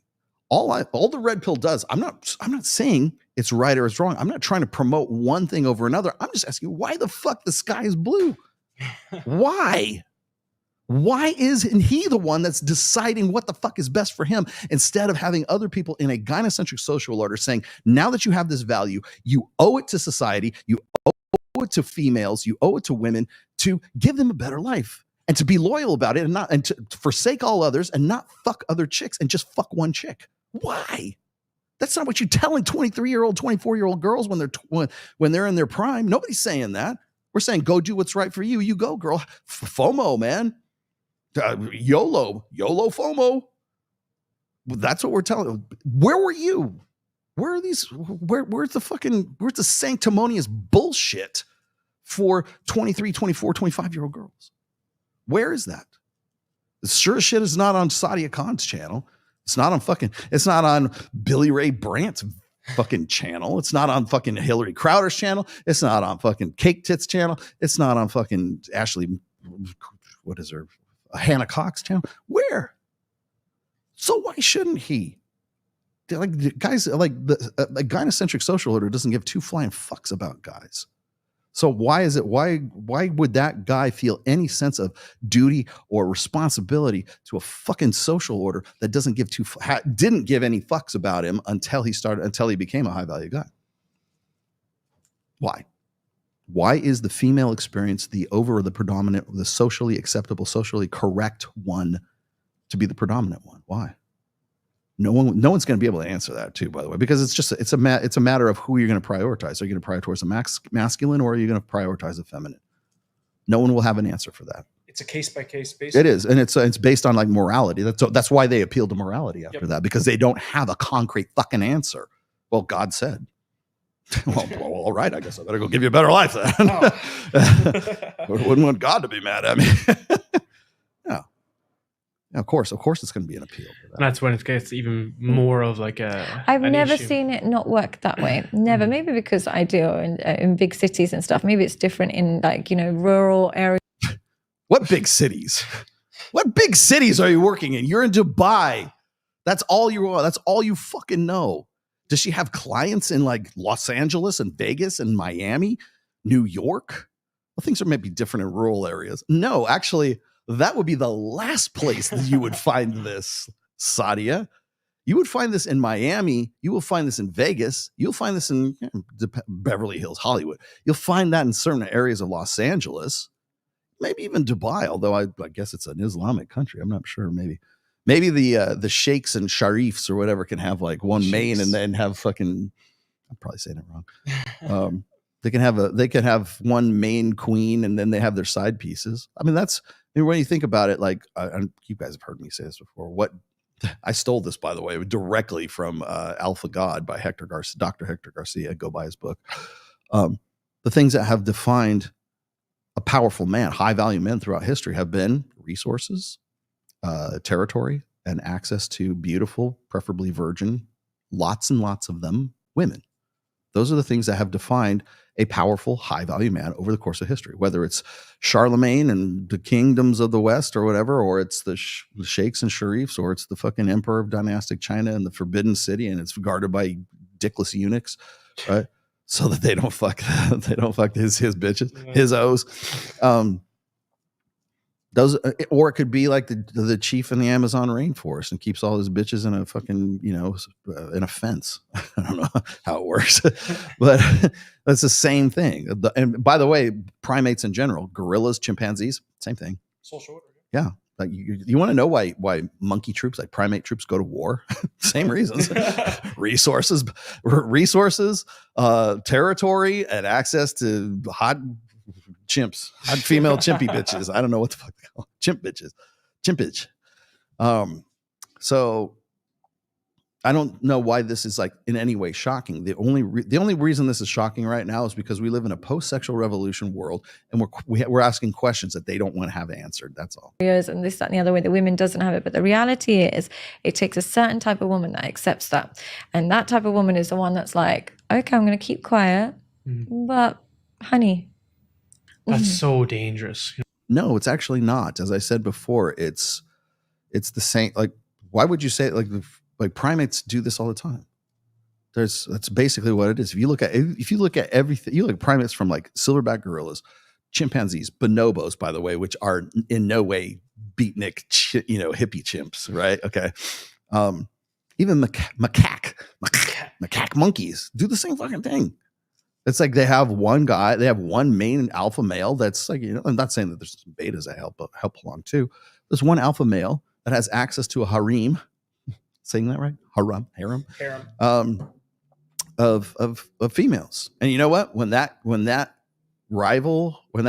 alpha gets deposed and by another, what he does is he kills off the offspring of the previous alpha, kills them, and that sends the females into estrus. Lion King. So that I know exactly. The same thing happens with Lion King or lions and higher order mammals, right? So what happens is the alpha comes in, or an opposing alpha comes in, kills the rival, kills the offspring, and then that has the effect of getting the other monkeys hot. That's all it is. Like this thing is, she's going to not accept this.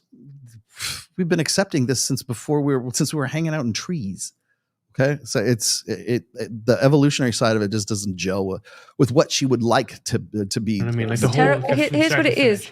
The children suffer. That's what I mean. Yeah. It's going to be back to the core and that generation continue on. In my experience of seeing couples where both are doing that, the only people that suffer are the children, because mum is disconnected, dad is disconnected, and they're not connected to each other. When they're connected to each other, the shared goal is the children. Okay. So not wrong about that, but that's just feels good, right? That sounds right. Yeah. I would question how many like cases she's actually seen of this kind of stuff, because this is highly rare, very, very rare, because only the highest value guys would be able to pull this off in the first place. So you would never see this happen. Just like I said, I love it. I maybe it's because I only work in big cities. Oh yeah. Good for you, Sadia. You only work in big cities. I fucking flex. Humble brag. Humble brag, yes. I'm gonna do that. Well, maybe it's only because I work in Las Vegas, but and bitches are hot here. So. Like imagine me saying that. But out in Pahrump, you guys are dealing with ugly hoes. It probably happens all the time. There's inbreeding everywhere. That's what she's basically saying. It's like, well, maybe in Arkansas, you guys are fucking each other's nephews. I don't know. But yeah. Big city. No, I work in big cities. It doesn't happen in big cities. No, it only happens in big cities because that's where high value women and high value men congregate. It doesn't happen at the Walmart crowd in fucking, Paducah, Kentucky. Okay. God, that was funny. Let me get these right quick. Alex Harris said, I would say that the average men are the ones who are the ones that cheat. The high caliber men just deal with multiple women openly. I agree. Or I think in an ideal sense, I would agree. I wish that were true, because I knew so many guys who are like really super high value guys who get themselves into really fucked up situations. You probably heard me say this a million times with your brother when we're doing crypto shows and stuff like that. The guys who go from zero to hero, they're the dudes that get rolled. Right? You want to talk about women who are, that's where the gold diggers are, Sadia. Watch when and God, I hope, please, Lord, let Donald Trump win, because I want my crypto wallet to explode. Yeah. Please, Lord, I want my crypto.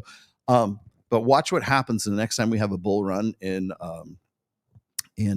crypto.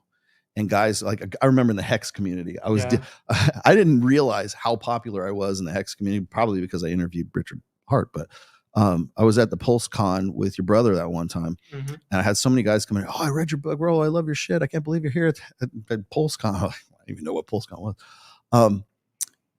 And that's when I realized there's so much crossover between those two. And the reason there's crossover is because these guys would go from zero to hero, and then that's when the bitches would come around. Yep. Right. And so, but they think that, they like 1 week they're poor as dirt poor, and the next week they're like $10 million richer. Right. And they think that the chick that they just met, at the HexCon or whatever it is just like, oh man, yeah. life's going great, man. What a fortunate, it must be the stars aligning or something, because now I just have $10 million and now this really hot chick wants to fuck me and they've never wanted to fuck me before. Yeah. Now that guy's probably not going to think about like fucking multiple chicks, but he's still getting rolled by a gold digger because he actually has the gold to have to be digging in the first place. So those are the guys that those are the guys who should be watching out. The guys who go from zero to hero, who need to be careful. Let's see.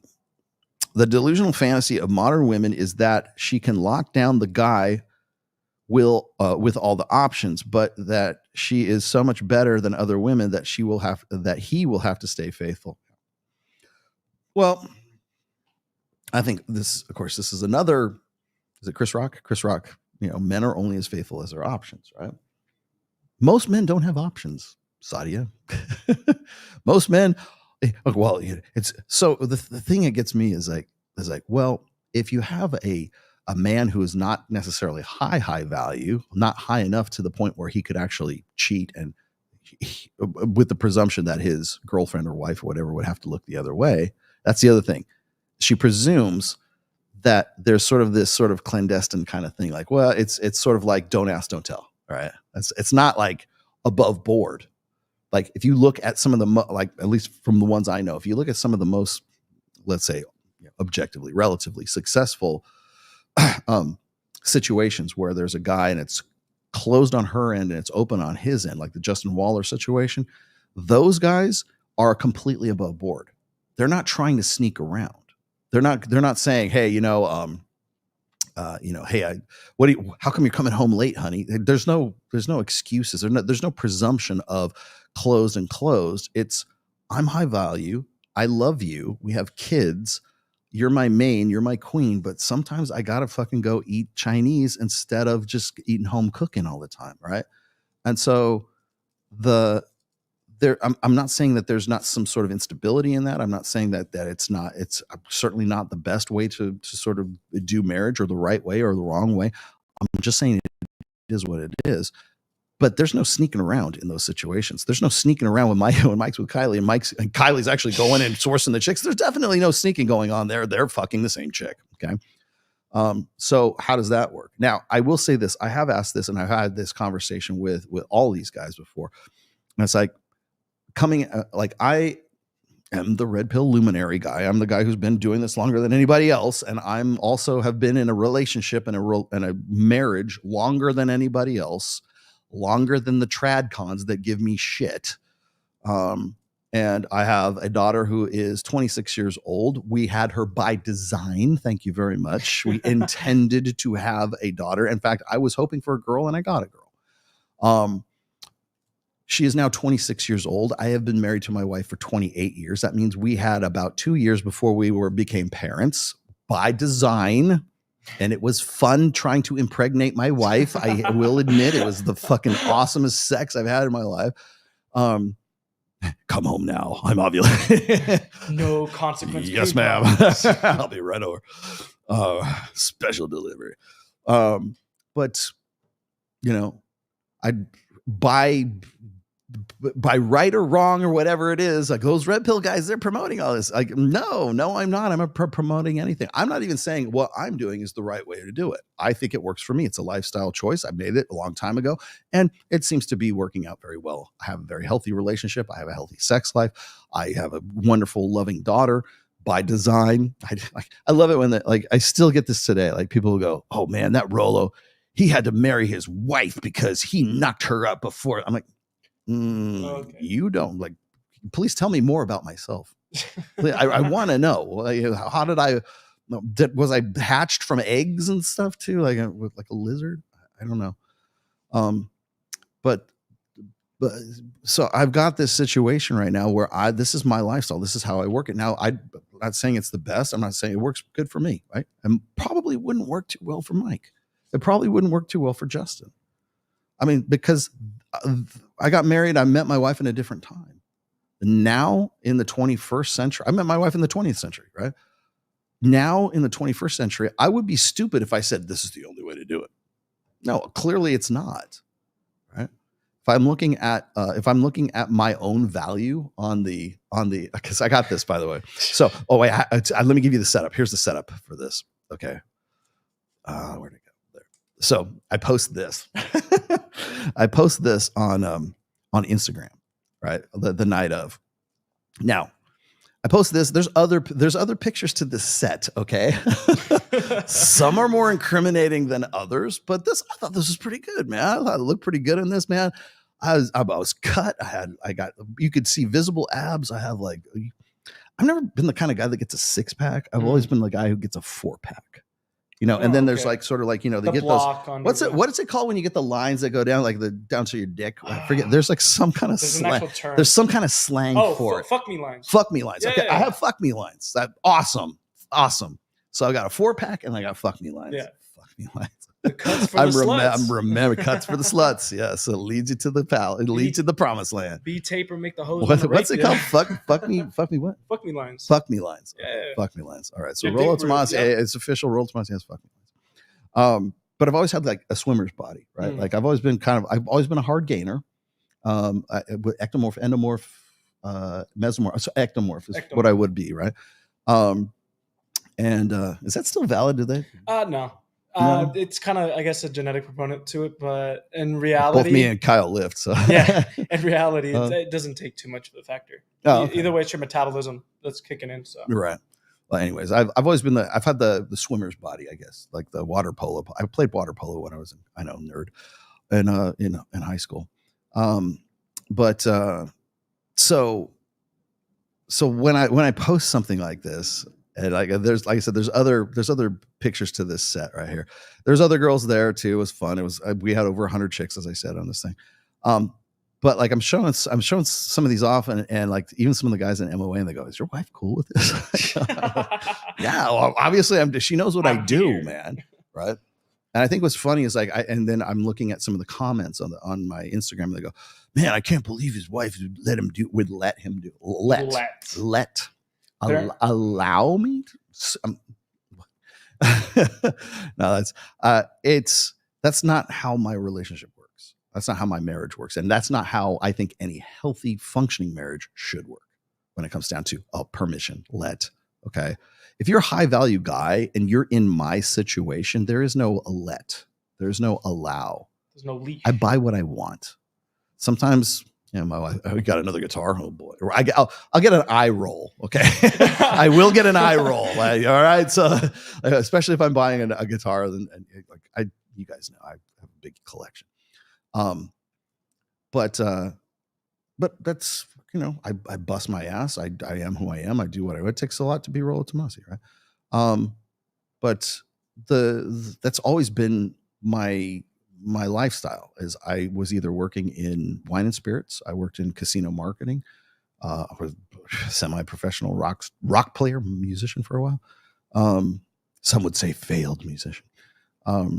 There's no failure in music. You got to play. If you don't play, then you're a failure. But that's always how it's worked. And so people are like, I can't believe. It's funny. Like, does his wife know? Does your wife know you do this? No, please don't tell her. Come on, man. She's blocked on my social media. Please don't tell her. I don't want her to know. I love that. Like, I'm gonna rat you out. Extortion time. Yes. Yeah. But so I still get those questions. I have brought my wife to Babes in Toyland. She's been with me on one occasion. She's going to be with me on the Christmas one too. So she knows what I do, guys. You're not ratting me out. You're not revealing anything. This is it. Like, so if I can hang out with women who are and most of these women are half my age, right? But my wife will say the day that I'll worry about you is the day that you stop, looking at women. Something's a little weird. That's when I'll know that you're sick or you turn gay or something like that. Right? Then I'll be worried, right? Because that's just how my relationship works with my wife, right? And if I go to Sadia Khan and explain all this to her, she would probably say, "You have a very unhealthy relationship." But no, that's not how it works.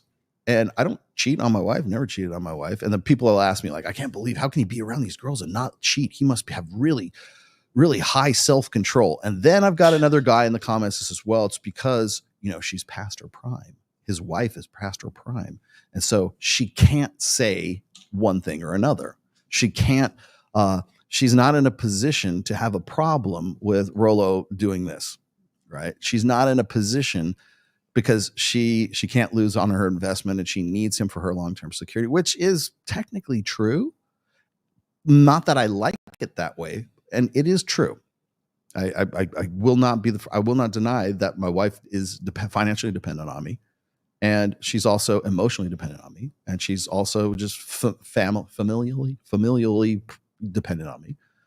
And there's nothing wrong with that. I don't use that to keep her under the thumb and just like crush her little spirit with a fucking iron fist. I love my wife. And that's not how it's all. I've been with my wife for almost 30 years. That's not how it's always been. I have always worked in those industries. But even before she was quote unquote past her prime, that's what we've been doing on year 1 and year 28. So you could still make that case. Yes. You could say, well, it's blackmail or it's dread, right? There's always dread is a healthy part of any relationship, by the way. And I'm only using the term dread because it's the only term that really serves. Okay. You could say, well, it could be competition anxiety. It's like, but the thing is as I said before, as the title of this show, women love a man who could cheat. This is a guy who could cheat. I'm not going to, but could I? Sure, I could, but I'm not. And that's where the value is. That's where you want to know where the genuine desire is? That's where the genuine desire is. And it's not because of extortion. It's not because of manipulation. It's not because of anything. I don't go, hey, look, bitch, I'm going to go fuck these chicks if you're not fucking sucking my dick when I get home. I don't do that. I don't need to. It would be pointless. In fact, I would shoot myself in the foot if I did that. If I gave my wife ultimatums and stuff like that, I would be, because I don't want her to have sexual desire for me because she feels threatened. I want her to do it because she has a natural, innate, genuine desire. I don't want it to be mitigated by anything else. And by the way, guys can fuck themselves up by doing that. As I said before, ultimatums are declarations of powerlessness. When a guy says, you better fuck me, or if you don't, I'm going to go out there and fuck some other chick. Like that guy is powerless because he can't make his wife desire to fuck him. And so when a guy does that, it sounds like he's pouting. It sounds like he's being childish or petulant or whatever else. And whether he could go out and do that or not is kind of immaterial because what he wants is her genuine desire. It's not about insecurities. It's not about any of that bullshit, that is pop psychology bullshit. It's about the fact that what is genuine desire and what is not genuine desire. I don't want my wife to feel like she's being like blackmailed into fucking me. I don't want her to feel threatened. I don't want her to feel dread, but she does have a healthy appreciation of my attractiveness to other women. As I said before, what defines a high value man? He's the guy that other men want to be and other women want to fuck. That's all. How you contextualize that is anybody's game. But that's really how it works. So if you want to, I'm going to give you the fucking keys to the castle here. You want a healthy relationship? You want a good marriage? Be the guy that other men want to be and other women want to fuck in your marriage. It's as simple as that. Ladies, you want a successful marriage? You want to have a happy, relatively regularly contented marriage? Fuck your husband. That's literally all it takes. I would just watch like Gia McCool and the rest of these chicks come up. Well, man wants respect above sex. No, he doesn't. You know what? Try this. Here's an experiment. Just tell your husband how much you respect him and like just fucking cut him off. Yeah. See how much he really wants it. Like men, respect. I'm not saying respect is more important from other men, not from women. I'm not saying that it's not appreciated. It certainly is. But what defines your marriage and defines your situation with an intimate relationship with a woman is the fucking. It's not rocket science. Suck his dick. It's really that simple. There's this video of this chick. It's like, it's really 4 steps. And she gets into like doggy style. She's in like medical scrubs. Like she's like in a medical clinic or something like that. She gets on the gurney or on the operation table. She sits down like a dog, and then she gets herself, and it's like 4 steps until her ass is like up in the air. Face down, ass up. Ladies, that's how simple it is. You can do it too. It's really not that. I hate this because like people will go like whenever I have my anniversary, I'll put one tweet out. I will do this again this year in 2025. I'll do it again. Watch for it on July 20th. That's my anniversary. I put this. I will say this day, on this day 29 years ago, I married my wife. That's all I say. And people are either too fucking happy or they fucking hate you. They're like, hey man, congratulations. I can't believe it, man. You're doing it right. Or else it's like, man, I wouldn't want to be you. Fuck you. Marriage sucks. Grifter. Oh, I thought you hated marriage, Rolo. God, I do not. Would you like me to reiterate this? I'm not anti-marriage. I've been married for 28 years. I've been with my wife for 29 and change. I'm not against marriage. I think as an institution, the marriage is a foundation of Western civilization. It is a marriage, whether it's a Judeo-Christian Abrahamic religion marriage, or it's like in Bushido code era feudal Japan. They got married too. All right. Christians and you guys in the fucking West don't have a fucking monopoly on marriage. They got married in India and fucking Tahiti before the Philippines, before it was invaded, before they even like knew where it was. Men and women have been getting married for a long, long time. Okay. It's a formalization of monogamy. That's what it is. It's a social formalization of monogamy. It's because nobles and aristocrats wanted to forge alliances. Yeah. In aristocratic Western Europe. And you know what?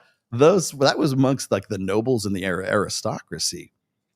The peasants and the fiefs and the whatever the lower class, they got married too. Mm-hmm. And they weren't forging alliances. They were just fucking trying to stay the fuck alive, man.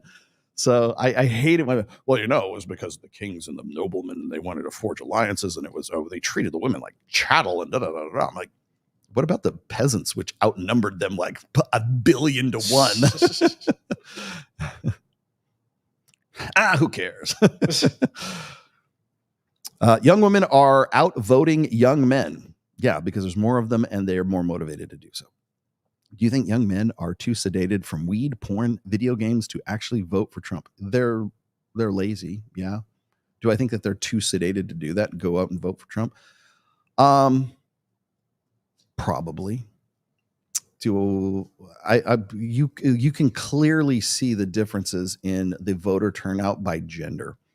Or is it that too black pill? Love the show. No, it's not too black pill whatsoever. In fact, I'm going to talk about this, Lucky Lansky, on Tuesday when we do our election night coverage on Access Vegas right here in this studio. We're going to probably have anywhere between 6 to 8 girls. You get better coverage here because you get to see tits at the same time that you get to watch. Like no other show is going to have boobies like we're going to have on Tuesday night, talking about exactly this. Young men need to get out. You know what would motivate more men to get out to the polls? If there were tits out there. Guys, right out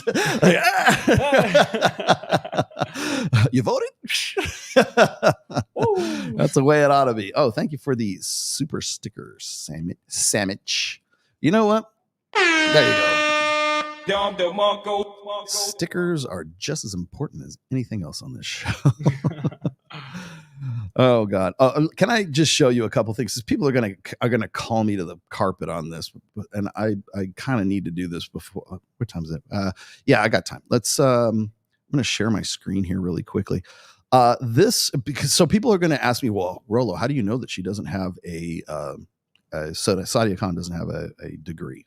This is one of many Reddit threads here on on her shit. Does the internet self-proclaimed psychologist woman have a fake degree list from your university at her website? This is a guy who actually went and made an inquiry as to whether or not Sadia Khan had a degree from University of London, I think is what it was supposed to be. Her name is Sadia Khan, and she comes off as a grifter. I was wondering if this self-proclaimed internet media personality named Sadia Khan, who claims to be a psychologist, is allowed to give psychological advice to individuals. She is not as a psychologist, but as a relationship coach, she can do whatever the fuck she wants, right? I have tried looking up her qualifications on LinkedIn, but couldn't find any fields of study or majors listed on there. All it shows is UCL, which I guess would be the University of London. Graduated in psychology from 2004 to 2007. However, this person, who is currently 35 years old, claims to have enrolled in your institution between the ages of 16 and 18. Well, that would be a shock. She has posted qualifications on her self-made website. Of all the certificates and qualifications listed, one of them shows that she has a degree in Bachelor's in Science in Psychology from your institution. This degree on her website has no seal in the background, nor a date listed as her date of completion on there. Here's a link to the self-made website. Now, if I go to this, if 404 is out. There's no... Because she took it down. She took it down, probably because of this. So that being what it is, let's go back to here. There we go. Okay. So then they got this response. This is a computer science degree, subreddit, blah, blah, blah, blah. However, the BSc, which is a Bachelor of Science certificate, is missing the university name at the top. Her name has clearly been added into the they were talking about the one when she added these up there that you could see. The MSc certificate, since it's not in the right font, is clearer than the rest. Basically, it's a fabrication, it's a forgery of the certificate, and it's misaligned. Whether she's done that to make it clear to see her name, or only she can tell you that. If you're really that bothered, I'm quite sure you can find out some way recruiters can. All right. So basically, this whole thread right here is just basically calling into question the fact that she basically forged these now non-existent diplomas that she had on her site. So that kind of makes things seem a bit sus. This was her. Now I put about. Let me click on about here. You want to share that one too? Yeah. Is it not sharing? No, it's. Oh yeah, put that one. You're gonna have to share. Oh, share this tab and set. Okay, there we go. Did I get it? Okay. And this is where I said Sadia is a relationship coach. That is not clinical psychologist. So I can be, for instance, like Rollo Tomasi can be I can give you consultation. In fact, if you ever do one-on-one consultations with me, you will have to sort of agree to my policies. And one of those is that I will tell you point blank, I'm not a psychologist. I am not accredited. I do not have a scientific background in any of this. I make that very, very clear. I am an analyst. So if you give me the information about like your situations and you want me to sort of analyze your situations, and then from there you and I can both sort of come to like what best practices would be, then that's how I approach this. I am not a clinical psychologist, nor have I ever pretended to be one. But apparently Sadia wants you to believe that she has some sort of clinical practice. And maybe she has a practice, but it is not a clinical one. Okay. She is a relationship coach. That is different. Now, it still says that she holds a BSc in psychology, a master's in education and development. None of this is backed up by any credentials. None of this is backed up by a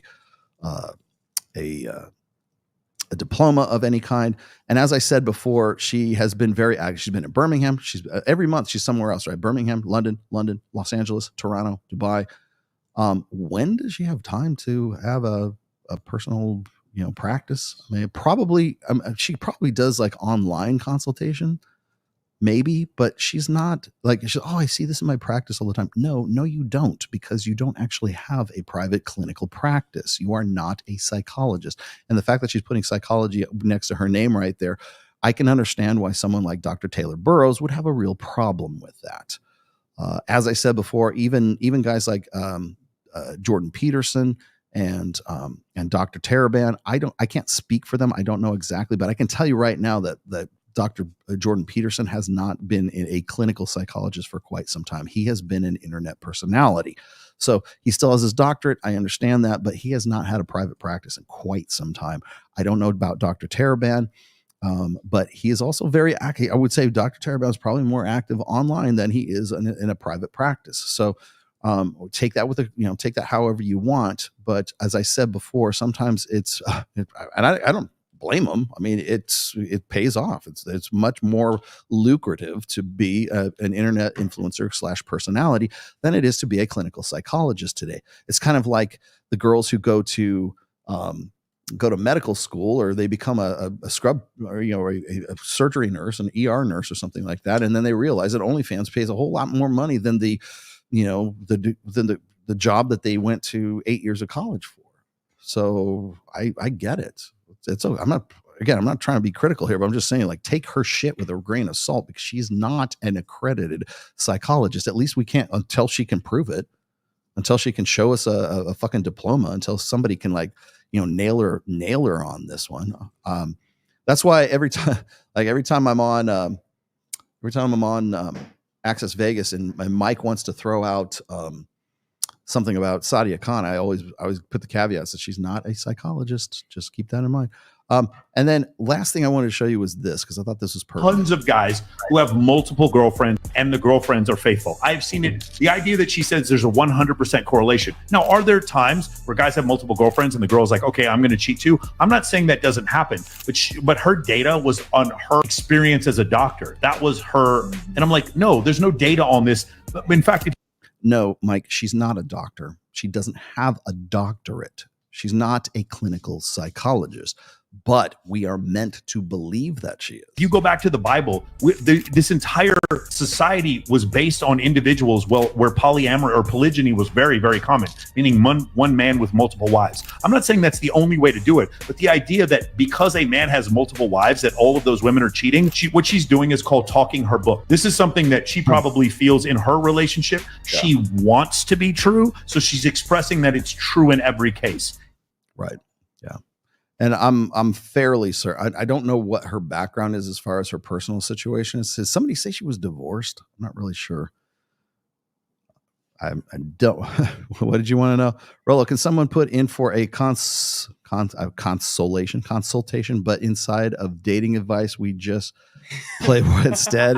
Yes, you may. That'd be pretty You awesome. would like to pay me to play 40K with you? You can come to my place and play on my beautiful table.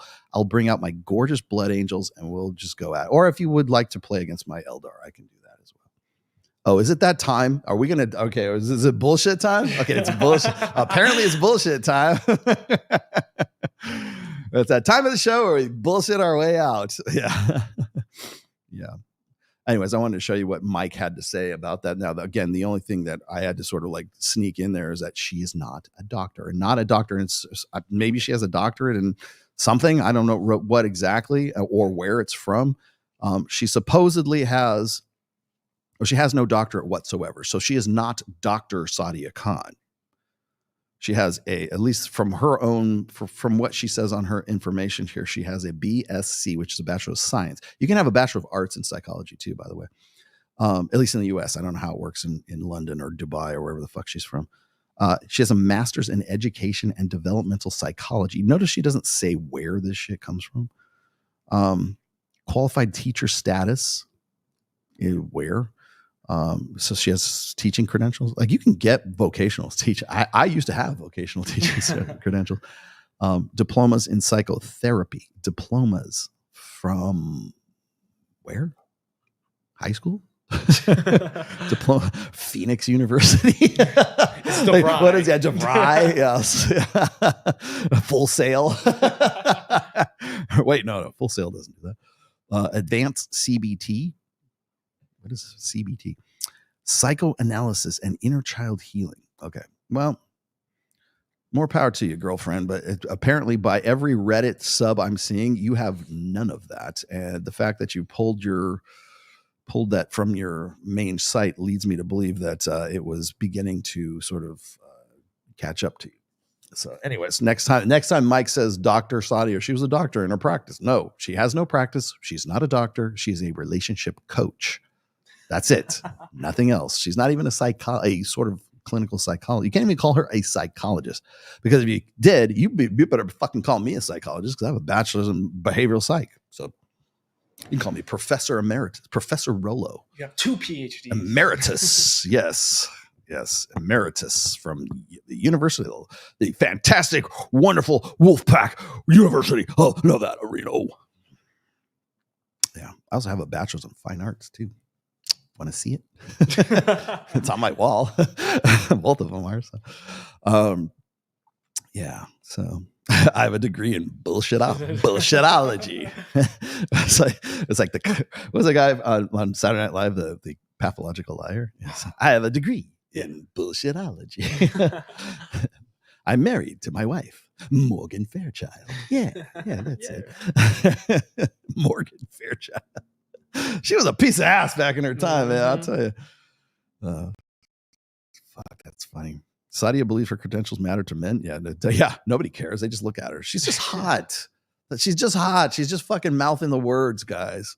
She's just there's a reason she doesn't go on Fresh and Fit or comes on our show. She doesn't do those shows. She goes into friendly territory. She never goes anywhere that anybody's going to challenge her. Hey, do you have a degree? Time for me to go. Yeah. All right. You may now ask me Warhammer questions, and I will answer them. You can ask me Warhammer questions, one Warhammer question, and one guitar question. Or you may ask multiple questions about the bitches I knew at the Halloween show at Tao. That was great. Tao was great. Tao was a lot of fun. I had more fun there than I thought I was going to. There was 100 contestants in there. And by the way, if you're gonna go, like, if you're in Vegas and there's a costume contest and you're a dude, don't go. Yeah. Don't even bother to go in the thing. You will not win. You have to have tits. If you do not have tits, you will not win a costume contest at any venue. Yeah, and it sucked too, because they had this one dude. He's gay as a $2 bill, but like he had this dragon outfit. Like you could tell he went and put all this time in there. Had wings that would do like one of these things. Oh, it moved. And yeah, and I almost felt bad for him because he was really cool. And like he had like the Kiss boots on, like really high. And he looked like he put a lot of energy and effort into this thing. I was like, he made it to like the semifinals at least. But I was impressed just with the creativity of it. Okay. What's your favorite guitar that you have? I could bring the guitar we have here on screen. That's like saying, nah. That's because I never played that. That's just we have in studio, by the way, we have a, all right, go ahead. Go okay. We have it's pretty light. I think you'd be able to. I'm going to switch it onto this camera then. Okay. Just so I can fit it in studio. I just brought this in because I just moved to Las Vegas. I have a collectible. And it is a thing. It's guitar art. Let's just say it's a hangable kind of thing, and it is a guitar that was signed by all the members of Van Halen. Can you see it? Where'd it go? Okay, there you go. Can you get it in there? See. There you go. I put it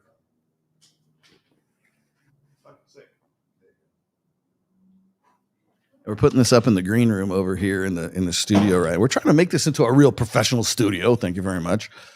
And so that's it. I got it at a charity event, and I actually bought it with the intent of actually putting it up here at the studio once we had it. And it's signed by not David Lee Roth, but it has Sammy Hagar and all the rest of the guys. It has Eddie Van Halen's signature on it, so it kind of means a lot now, obviously. So we have that up. It's kind of cool, man. It is badass. And I'm kind of wanting to put more stuff like that up on the walls. I want to be like, I want it to be like what, a Hard Rock. Yeah, that'd be awesome. Hard Rock Cafe. We just put all this memorabilia up everywhere. I also have a signed guitar that is if you guys know who Death Angel is, I have Ted Aguilar is actually a kind of a low key friend of mine. He's one of the guitarists in Death Angel, and I went and bought a Ted Aguilar signature LTD guitar. And last time they were in Reno, I went to the meet and greet, and then I had them all sign it.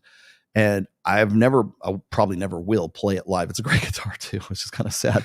I even have a case for it, but I will probably bring it in here and we'll hang it up as part of the memorabilia as well. Yeah. So we have the Van Halen one, I got the Death Angel one, and if I get if I can get Phil Labonte to sign me something and hang it up here from All That Remains, I'll put your shit up on the wall, Phil. But sooner or later, I'll get some more shit in here. So I was gonna get some more stuff. Have I played Space Marine 2? Yes, I have. I wish I played more. I probably would be playing more, but I had to move. But like, I'm trying to get back into it. And let me tell you something. It is a much different experience on my 85-inch screen than it is on the small screen. And yeah, I got surround sound and everything. I was like, I kicked my wife out of the living room. Why don't you just go upstairs for about an hour? What's my favorite guitar player? Well, Randy Rhoads was like one of my greatest inspirations. I think probably if I had to name three, probably Ace Frehley, Eddie Van Halen, and Randy Rhoads were the ones, the guitars that made me want to play. Those were the ones. Now there's a lot of really good players that I like, and they're not all like metal shredders either. What is your favorite guitar that you have though? I think it's probably one of my OD guitars, which is Omer Deutsch, who is a guy out of Israel, who is a quote unquote boutique guitar luthier. And so he creates these, they're made to order. So I have two of his guitars. One of them I had made to order. The other one I purchased because it just was such a badass guitar. But I have you've seen them before. The ones that give me devil horns the one that gives me devil horns is a OD Cytherea. That's probably about a $6,000 guitar right now because it's one of the first that he produced back in 2016. And he asked me to like sell it back to him. I said, nope. I'm going to sit on it for a little bit longer. I love the guitar. It's a 7-string guitar. It's fantastic. It's the old style headstock too that he used to do, which is a reverse kind of like very thin headstock. I love that guitar. It is all swamp ash, so it is light as a feather. And then I have another one by him, which is my Minerva. And that's you guys have probably seen the pictures of that one. It's a headless guitar.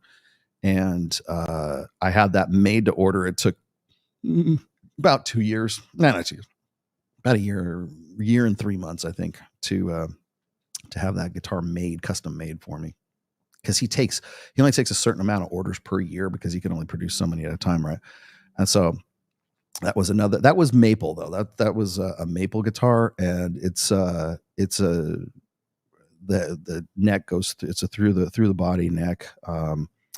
It has a flame maple top, quilted flame maple top, which is absolutely gorgeous.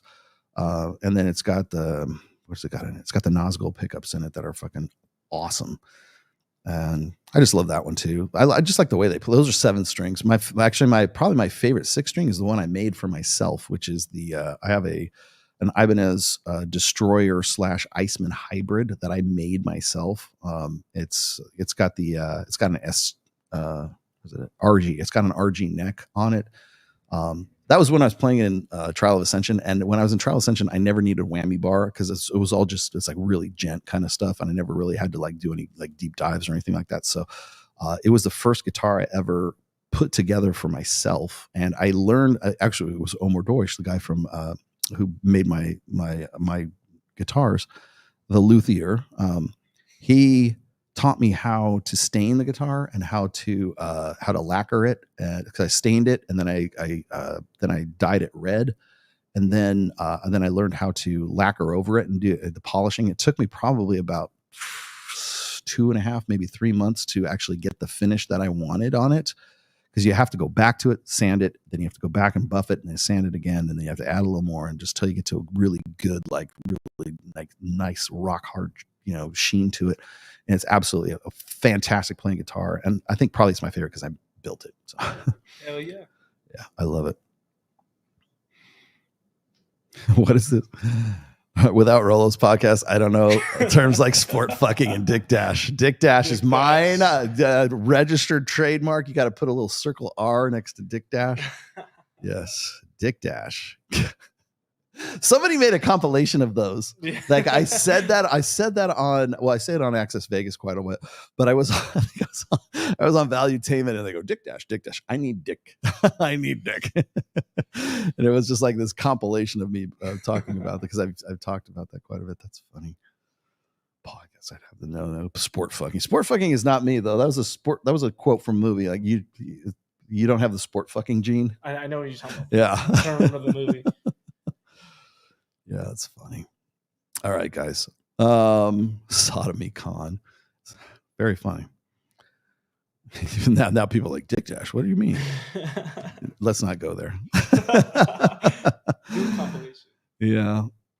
Can I get a consolation and just play 40K with you? Yes, you can, actually. As soon as I have I have a game room in my new place. I've got a game table that it's cool because it's kind of like a smallish pool table, but you can also play ping pong on it, and it has a hard top to it, which is absolutely perfect for like miniature war games.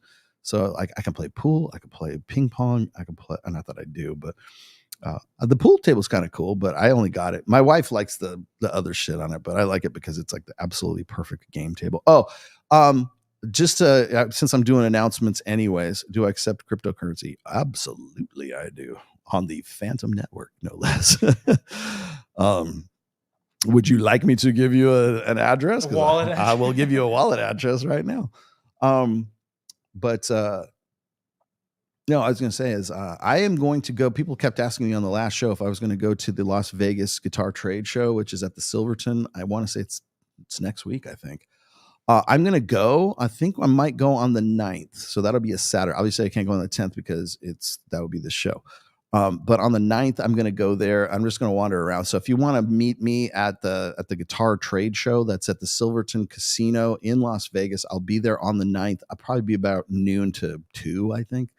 So unless I really like what I see, and I might be from noon to 4, I'm going to see if I can drag some of the guys in my band there with me. You have Bitcoin Cash for me. Can I get that on? Let me check. I'll check mine. See if you can get that on Phantom. Oh, you do. So I will be at that, and then people ask me this since we're on the topic of Warhammer 40,000. Yes, I will be going to the Las Vegas Open. That's going to be in January. It's right here at the fucking Rio too. I was like, oh yes, I'm definitely going. So I'm going to go there. I don't know if I'll be playing in any tournaments. I'll probably be playing in the friendly games at there, and I'm probably going to go for one day, but it'll be the Las Vegas Open. It's like a really big Warhammer event, not just 40K, but like other stuff too. It's a fantastic gaming convention if that's your thing. I probably only have time to go for one day, and I'll probably just drag along one army and just get like a pickup game or something like that if I can. I wanted to go because I want to play Horus Heresy because I play 40K or 30K, I guess, quite a bit. And I might bring one of my 30K armies with me and play Horus Heresy while I'm there. But that's for like old time. That's for old guys like me.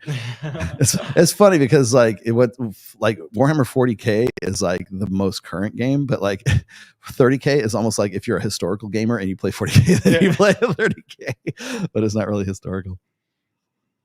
No, Bitcoin are high in fees. I tip in Bitcoin Cash. The fees are low to transact. Some guys, can you get Bitcoin Cash on Phantom? I'm checking right now.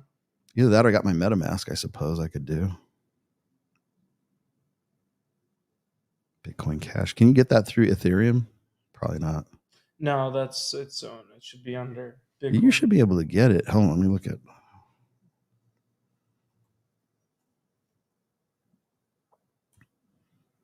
Can I add that as a coin?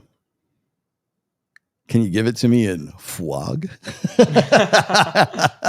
All my shit coins now. They went from being like altcoins to shit coins. You should be able to.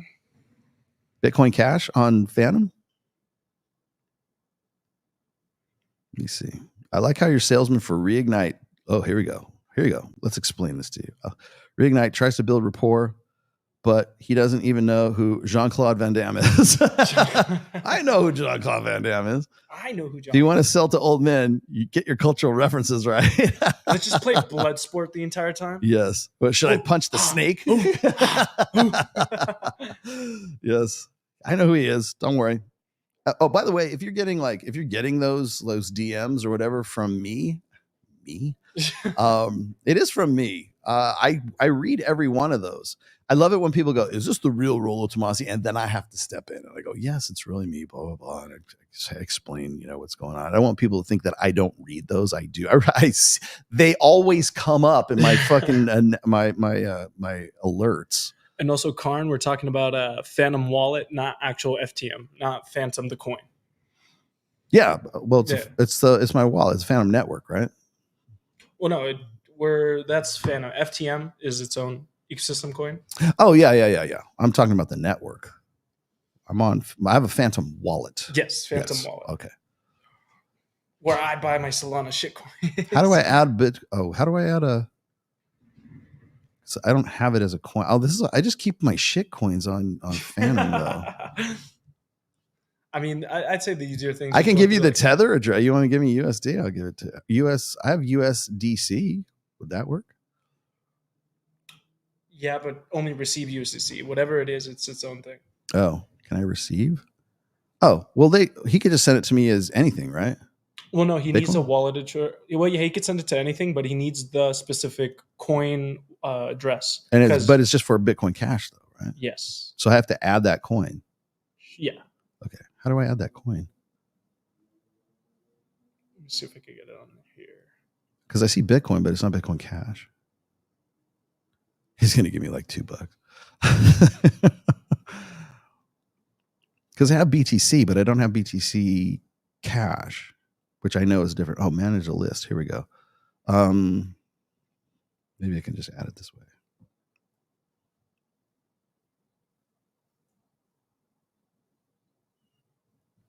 I don't know how to add it. Oops.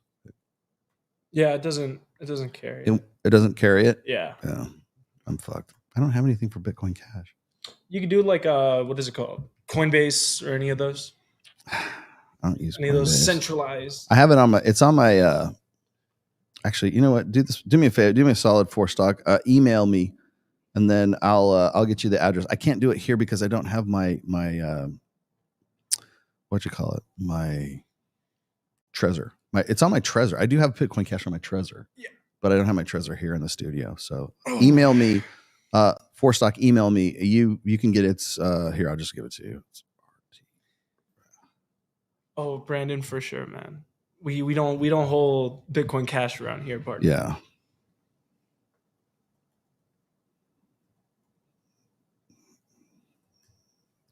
There we go. Okay. There you go.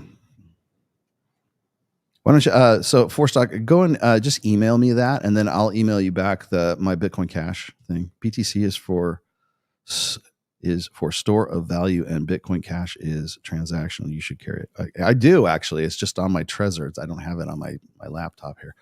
But email me 4stock and then I'll email you when I get back home. I'll give it to you. I'll give you the address off of my Trezor because my Trezor is plugged into my home system. So, but I do have it. I just don't have it on this system.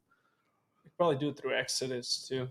I don't have Exodus. I don't have it on this system anyways. I have MetaMask. I got Phantom. What was the other one your brother wanted me to get? I forget. What, wallet-wise? Yeah, there was one more wallet he wanted me. Fearless, Exodus. I think it was Exodus. Yeah, it's probably those. Pretty sure that was the one he wanted me to. Yeah, just email me 4stock, and then I'll 4stock. And then I'll give you my Trezor Bitcoin Cash address from home. That's the best I can do. So yeah, anyways, long story short, I'll be at the Guitar Trade Show next weekend on Saturday. I will be at these are my upcoming events, my nerd events. And then so the band might be playing at Bonfire on I think the 14th. Is that because Jake and Ricky are on the sex cruise right now. Yeah, it'll be on the 14th. So Thursday the 14th at Bonfire in Las Vegas. They have an open mic night, and I think they let you play 3 songs, maybe more. I'm not sure. We're just going in for the open mic. I just want to be able to go in there and get some video so that I can use that to get into Vamped and some of these other bigger events because they need video just to see what you look like so they can pair you up with other bands. But I had a really interesting experience at Vamped, and I went in to Vamped to go see my friends in the Failsafe, and that was about 4 weeks ago. And I went in there, and it was just me and Ricky, who was our bass player, and Lindsay, she's Electra Barbie. She's the girl with the big titties, and she wanted to have the cock box. That girl, remember the cock box girl? She's actually a really cool person. She's the one who actually hooked me up with Ricky to get in the band. And so we're out there, and I made some friends with the security guards there. I'm trying to. There's the girl that runs the place. She's the booker. Her name is Corey Coker, and she is married to that guy. It's not Pawn Stars, but it's I forget the guy's name, but he's a kind of a big deal on like that kind of TV, like Pawn Star kind of stuff. Maybe it was Pawn Star. Anyways, the guy's like sort of a Las Vegas local dude, but she does all the booking, and they both collectively run. She and her husband own Vamped, which is really the biggest rock club in Vegas. And so they have national acts come through there. What was it? Drowning Pool was there when we were there. They just had Lizzie Borden and some other. They're not like big. I mean, they've had Death Angel play there, so I guess some big name acts do come through. But most of the time it's like local bands, or it's just like they had Burning Witches was out there last, I think it was Friday.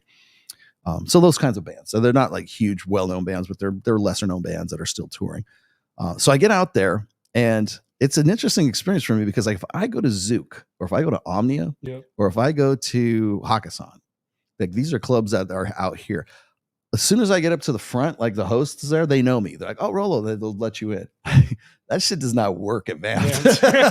I know nobody there, but I still think I do. So I walk up into the front. They're like, "Oh, do you have a stamp, sir?" I'm like, "Oh, do I need one?" I guess I do.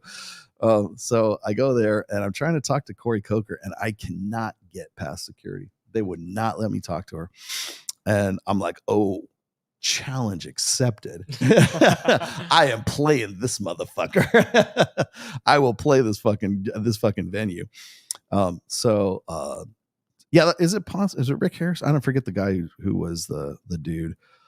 Anyways, so I get up there, and I could not get to see the queen. She's the queen of Vamped, and they haven't had like a VIP section. I'm used to going to like behind I can get behind Deadmau5 at fucking Zook. I cannot go to see Corey Coker to talk about I'm booking my band.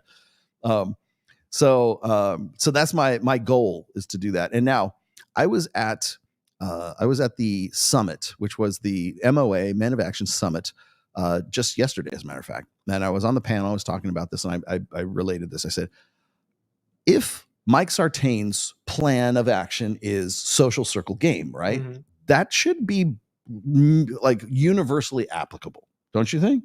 It shouldn't just be, because they say, take this and back to wherever you come from. You live in the Midwest, you can do this anywhere, right? You do social circle game. What social circle game basically is you get enough hot chicks to go to a club, then you become the guy that brings hot chicks to the club. You create an event, and you create a social circle, and that's really how you sort of start, not spinning plates, I guess, more or less. Yeah. Now, my goal is not to spin plates, although that would be fun, but my goal is to get into fucking Vamped and play that fucking show. So what I'm thinking is this, and I told Mike, I said, I want your help with me, because if I can pull this off, then you've got some really good marketing here. I said, I'm going to go, and I'm going to get Lindsay and some of her friends to show up to the Bonfire show. And I'm going to roll into Bonfire with like a dozen of the hottest chicks that we can get, like from the clubs, from the strip clubs, from Access Vegas. If you're into this kind of music, I want you there. It's only 3 songs. What is it? 15 minutes of your time, of your day? Just show up. I want to roll in with the hottest chicks, so my band Jinx is the band that shows up with all the chicks. Yeah. And as soon as you get that reputation, then people go, "Oh yeah, we want you to." Sure, we'll let you open for Drowning Pool. That's where. So my goal is to use social circle game, not to hook up, but to get into and book those shows and promote my band as a result. And I think I can do it. So that's going to be my next sort of obstacle to get over. Anyways, we're way past time, so let me and it's dark outside, man, because of the time difference now. It's almost 5 o'clock here. It's So pitch black. I know it is dark. I'm going to be driving home in the dark.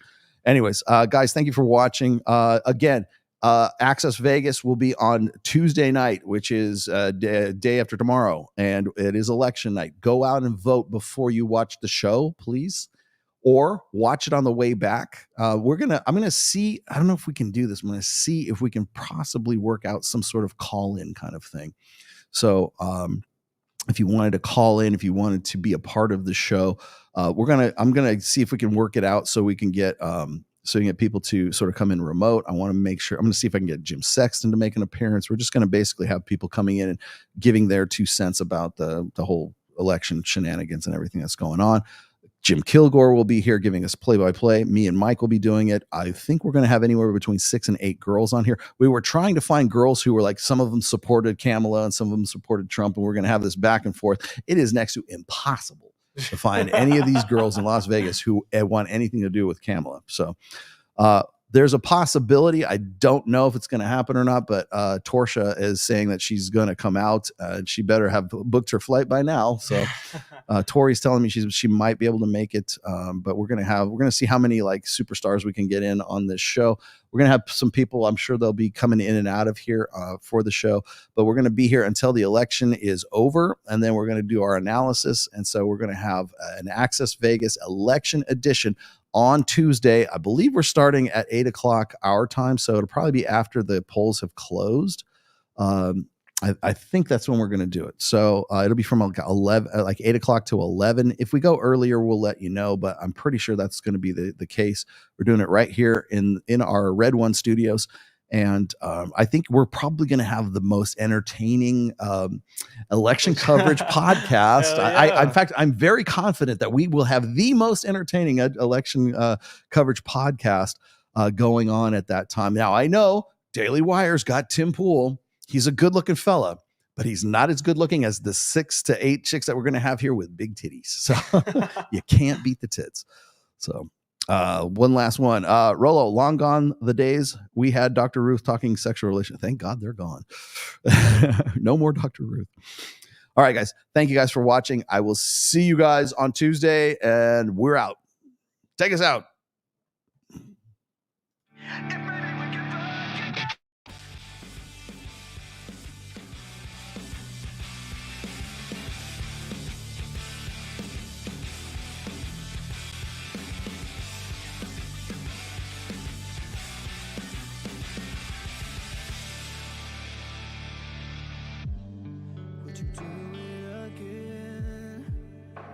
Hey y'all! I need to feel you on top of me.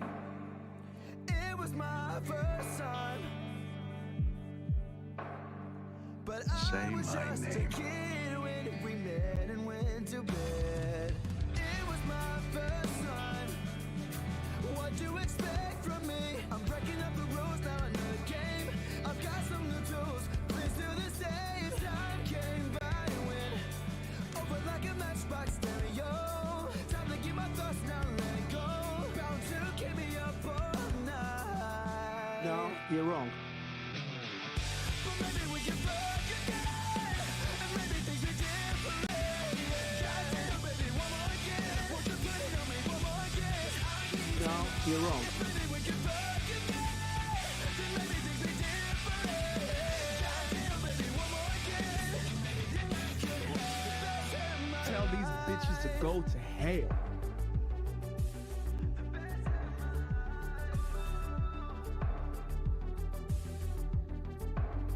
Now we're fucking in the bathroom. Alright. Got your head while you're screaming my name.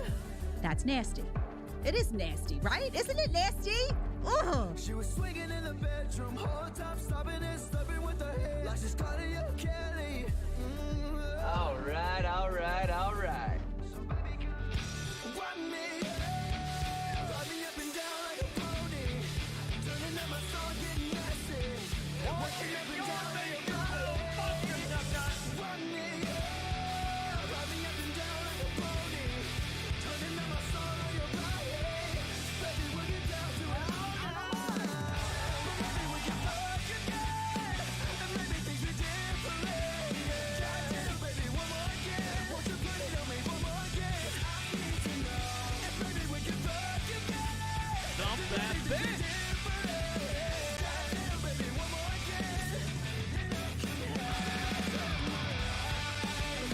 following podcast has been a production of the Irrational Male. All rights reserved. Registered trademark 2024. Don't steal my stuff. Population. I prefer a good cigar and a bad woman.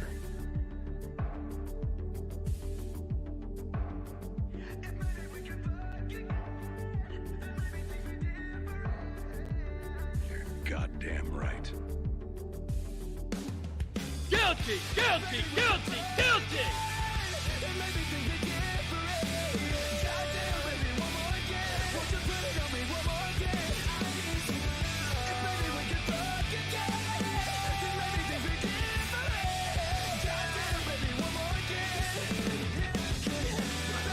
Somebody don't get the hose, man.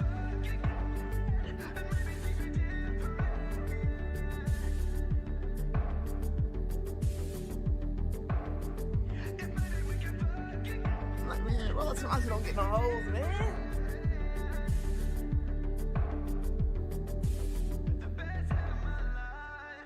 God wants you to have the baby.